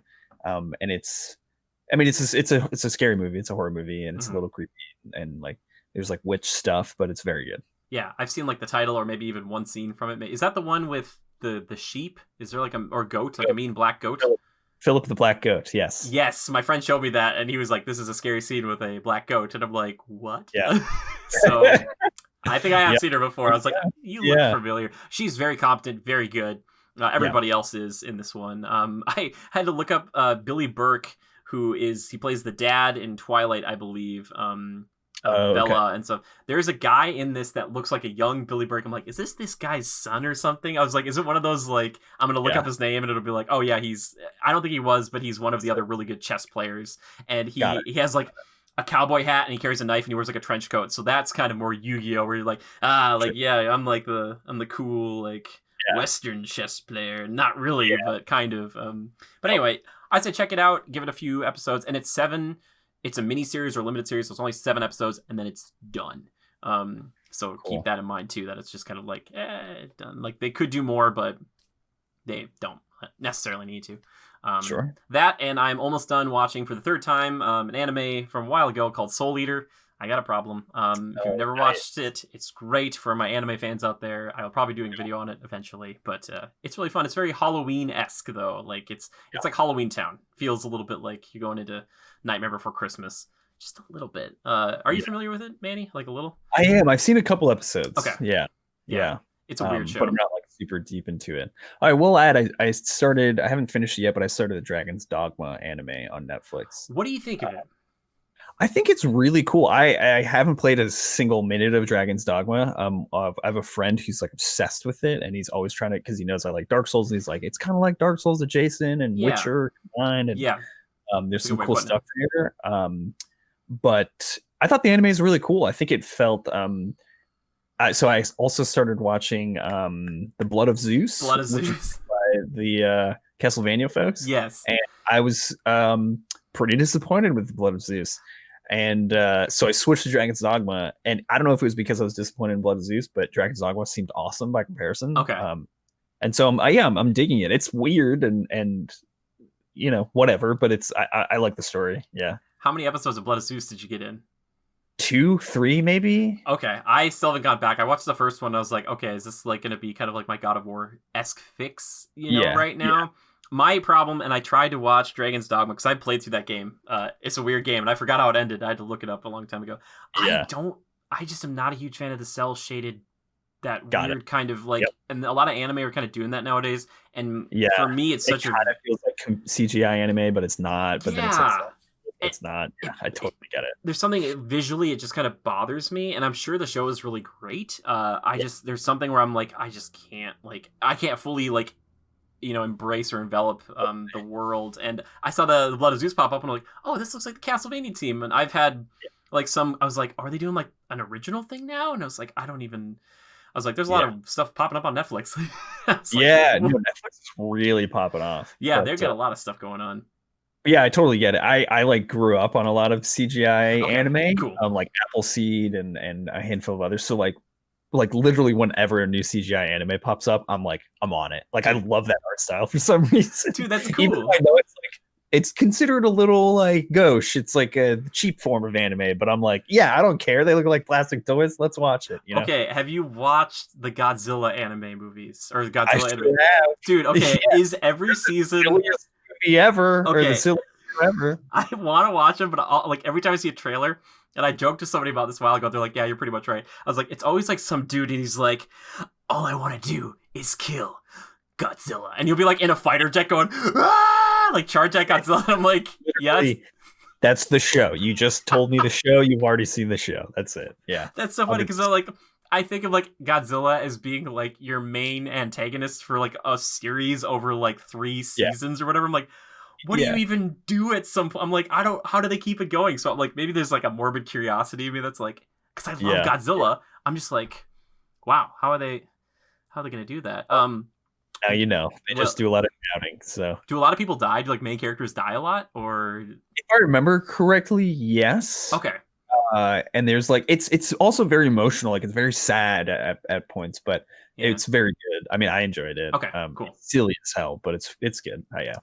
Which side note, they're releasing like all the HBO or all the Warner Brothers things on HBO Max, and Godzilla versus King Kong, or King Kong versus Godzilla is one of those, and I've been waiting for that because the whole batch they're dropping on Christmas. No, aren't they? 12 movies on Christmas or something? It's like 12 or 17, but what the misconception is, so they're coming out, but they're spacing them out, I believe. Oh, okay. So here's the trick. So it starts with Wonder Woman, but ends with Matrix, and Matrix comes out like next December 22nd or something like Matrix 4. What? I thought they were just gonna dump all of them on Christmas. I'm like, that's so weird, and I'm here for it. Yeah, that would be crazy. I think the point is to get people to keep. It's like with like with Mulan recently on Disney Plus, it was like they charged it from September, and then they're like, and now it's free, but it went free like after that full year that most people started signing up back in October, November for The Mandalorian. So I guess it makes sense, but I know a lot of people were like, are they going to drop like all these movies on one day? Which would have been nuts. Like that was on there. Matrix 4, Dune. I love that Matrix 4 at the end, like they're going through all these really fast, and they're like the end, they're like Matrix 4, and they're like hold there for a second. They're like, okay, now take it away. And it's like, you saw it? Okay, cool. It's cool, like, cool. Oh gosh, yeah, because Dune, I've not seen that old one, but I'm interested in it. But Godzilla vs King Kong, I'm a huge Godzilla fan, and I enjoy the original King Kong vs Godzilla, whichever way you want to say it, which is a hilariously weird movie. If you've never seen it out there, have you seen it, Manny? I have. Yeah, it's ridiculous, dude. Spoiler: King Kong gets lightning hands, and that's how he wins the day. So I don't know if they'll do that again. Would be amazing if they did, but I don't want to know anything going in. I just know the title is enough. I'm here for it. Like, here we go. But yeah, so they're doing it same day as they would release it in the theaters, because I think they're still going to try to release it into theaters. Which ones are going to be open?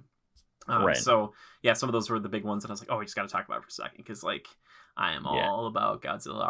Do you have a favorite between the two? Between Godzilla and King Kong. Oh, Godzilla by a landslide. Okay, yeah, I was gonna say. Yeah, I think King Kong is super interesting. I thought the last Skull Island, Jordan Vogt Roberts, great director. That was a fun movie. He's doing the next Metal Gear movie, which is crazy exciting. Oscar Isaac. Maybe I'll get into Metal Gear now. The only thing that I've gotten into is I just beat Revengeance a little while ago, just quietly by myself. That's funny. That's like such a non-mainline Metal Gear. It's so like weird. Anime on roller skates with samurai swords, but like. But yeah, like I thought Skull Island was super fun. I thought it was very cool, and I've watched the new Godzilla King of Monsters like 5 or 6 times. Oh, really? I need to go back to that because I saw that in theaters. Was it? Oh goodness, it was like a year and a half ago now, which is really nuts to think about. And that one, oh man, I probably did a video on it, but that movie, it's so much. It's a lot of fan service to the old fans like me who grew up with like men in suits beating each other up. And it's just cool to see like King Ghidorah like coming to life. Even if King Ghidorah, again, kind of like the Wargs, it looks a little like they went a little more like cartoony with him, as opposed to being like, what if King Ghidorah were like a real freaking dragon? Like, you know. Right. Yeah, I remember seeing a couple shots of Ghidorah's face in the movie where like it is like delivering expressions. Yeah. And I'm like, dragons can't do that. It's like bird lips, it's like Belaram. So, dude, bird lips. Yeah, I love it. I love the movie. The movie is super fun. I gotta go back to it. They also said like each of his heads have like different personalities too, and I was like, I don't know how they were gonna like. They said that, and if they wouldn't have told me, I probably wouldn't have known that. I would have been like, what the heck? The main actor in that one, he's so good. I forget his name. Friday Night Lights and Bloodlines. He's so good at Bloodlines. If you guys have never watched Bloodlines, watch the show. It will give you a peptic ulcer. And Ben Mendelsohn in that, you're like, this is the most stressful freaking show I've ever watched in my life, but it's also like really good. It's like, oh god. But anyway, check those out. Check out all those things. It's good to meet a Godzilla enthusiast. Maybe we'll talk about Godzilla and King Kong. That'd be great. Sometime. But anywho, we're gonna wrap up the show with community feedback and questions here, because I've taken up enough of your time. We talked about Hobbit for like 2 hours, which for us is not that much. We're showing restraint. Take 310 pages and stretch it out. They could call it. Oh my gosh! Wouldn't you just love to be just like some part of the creative team for this new like Amazon show? I'd be like, I got ideas. I'd be awesome. Like, you'd be like, oh my gosh. And you're over here and you're like, actually, you're like, Frodo means this. And they're like, we're going to work that into the show. We should fire this. Yeah. Books, man. This is a show. It's not a book. No, they gotta have you in it. It's like when Stephen Colbert went and he was in Desolation, and they had him. He was like pitting himself against like their lore master, and was like doing just as well, if not better. I was like, they're probably so happy when he left. They're like, get out of here. Like, they're like, damn, we got away with this one. Yeah. Oh my gosh, for sure. So the questions and the comments that we got back for this one. Let's start. I should start with the actual like comment here, because we did get a review, which we don't often get reviews, which is really nice. This one comes in from at Chris J.B. Snow on Twitter.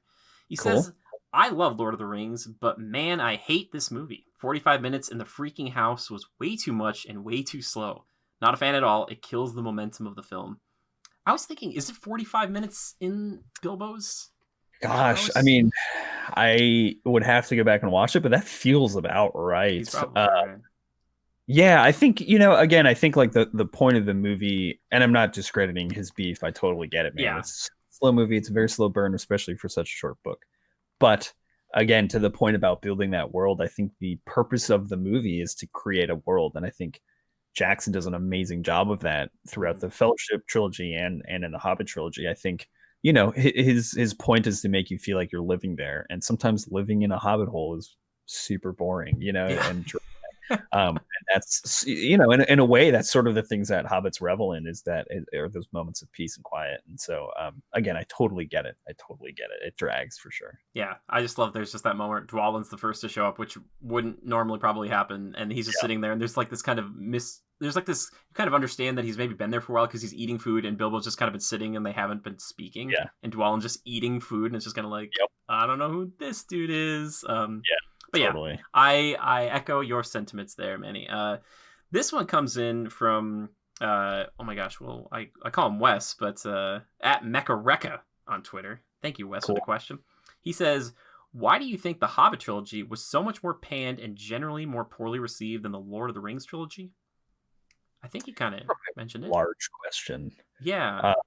Yeah, I think we mostly like covered it. I think largely it's like change is hard. I think it came at a time where we were at some of our heights of appreciating the Fellowship trilogy, and I think it's hard to appreciate any other kind of Tolkien media when we were so deeply ingrained in that. But yeah, I think it's like, you know, things were different, and I think obviously they changed the story a bit. They introduced characters that didn't exist in the book. They stretched out a book way longer than it maybe should have been stretched out. So I think a bunch of things kind of all adds up to what might feel like an ingenuine Tolkien experience for a lot of people, which is totally understandable. I totally agree with that. I think added on to that is expectation. With Lord of the Rings, the trilogy, when that came out, not only did the masses really not have, I think, an appreciation for Tolkien's books to that degree, but everybody else was like, this is gonna be nothing. Like, this is gonna be like, you know, New Line Cinema, are you guys nuts? Like, this is like the biggest indie film almost of all time, it feels like. It's just, and that you could tell the passion's there. And because of that, and that feeling, it's like when you get indie directors to do a big budget movie, but you can still tell that like a lot of that influence has to be based upon what like the movie studio kind of does want, because they want a product. With New Line, I think they were like, here's a bunch of money, proof of concept. You're going to do 3 though, and just like do it. And like, whereas the Hobbit trilogy, we have that expectation, and especially for like fans such as us, like, where you're never going to top Lord of the Rings. Like, I don't know if any movie ever can, for me, like trilogy, saga, whatever. Even MCU, I'm like, there's 20 movies, but I'm still like, emotionally, like, it's not the same. It's different. They're different things, right? And I appreciate them for that. But you got that expectation going in, and nothing's going to stand up. And then you put this in there, and The Hobbit was different. There's more movie studios involved in it.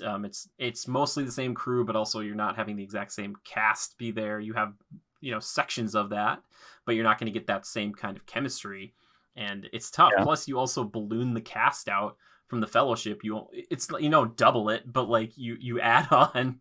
And it's so hard to do. It's like, if you had a hard time keeping the Hobbits, you know, separate and straight in your mind, like triple that number, and you're like, okay, like, it's gonna be hard to do. Big ship. So again, I just applaud the fact that like they made 3 movies out of this, and that they are still enjoyable for me as a massive Tolkien fan, because we're the guys that, like, no matter what they make, we're gonna watch it. You know? Yeah. But at the same time, we're going to be the hardest to impress. And like, there are still scenes where I'm like, oh gosh, I love that. Like, oh, I love that too. Like, it's so good. How is Peter Jackson in Bree still around 60 years later? We don't understand it. He's just hanging out there. He's just there. This is a great one, man. You're going to love this. This one comes in from at Ryan Layman 3. Ryan, we love you. Thank you. You're such a good supporter of us. Appreciate it. He says, question: how do I motivate myself to watch the last Hobbit film? I've watched the first 2 years ago, but never the third, which I bought because I had to complete the collection. Interesting. Yeah, I think the film interpretation of the Battle of Five Armies I think is very cool, and I think it overlaps a lot of different races that you've never seen fight before. And so I think just from like a pure entertainment value standpoint, if you already got it, you don't even need to go buy it anymore. It's already Yeah. yours. Just pop it in, watch it. I think purely for the fact that you get to see like a cool battle, and like some dudes riding like an elk or something or a moose. Uh, Yeah, it's an elk thing. yeah, and they make really cool noises. So Hmm. uh, I would say if you just want to be entertained for a little bit, it's pretty low hanging fruit, I'd say. I say if you get past the first 10 or 15 minutes and you're not hooked by the fact that there's a big dragon battle, then I don't know what else to tell you. Because Yeah, that's like the thing people were like waiting to see, and like if that doesn't bring you in, and that's the nice thing is you could maybe start that even if you haven't watched it in years, and you'd be like, "What happened? Oh yeah, that dragon was gonna go burn that town," and then it's like, "It's happening," and then you're just gonna like back into it. So throw it on if you're not captivated, like any art.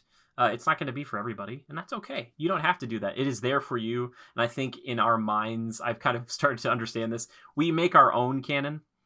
So if yeah, you want, if you really only liked, the first two Hobbit films and you never wanted a third one or whatever else, you can just be like, those are the only ones that exist in your heart and mind, even if there are more out there. So, it's art. You can look at whatever painting you want. You can play whatever game you want, watch whatever movie you want. But obviously, we would say, it's great to do that, to kind of finish it up for yourself because there's some good stuff in there. There's even a great moment. There's a scene where nobody talks. There's two main characters and they don't say a word to each other, and it's weirdly captivating. And you're like, huh, that's and the nice. moment's gone.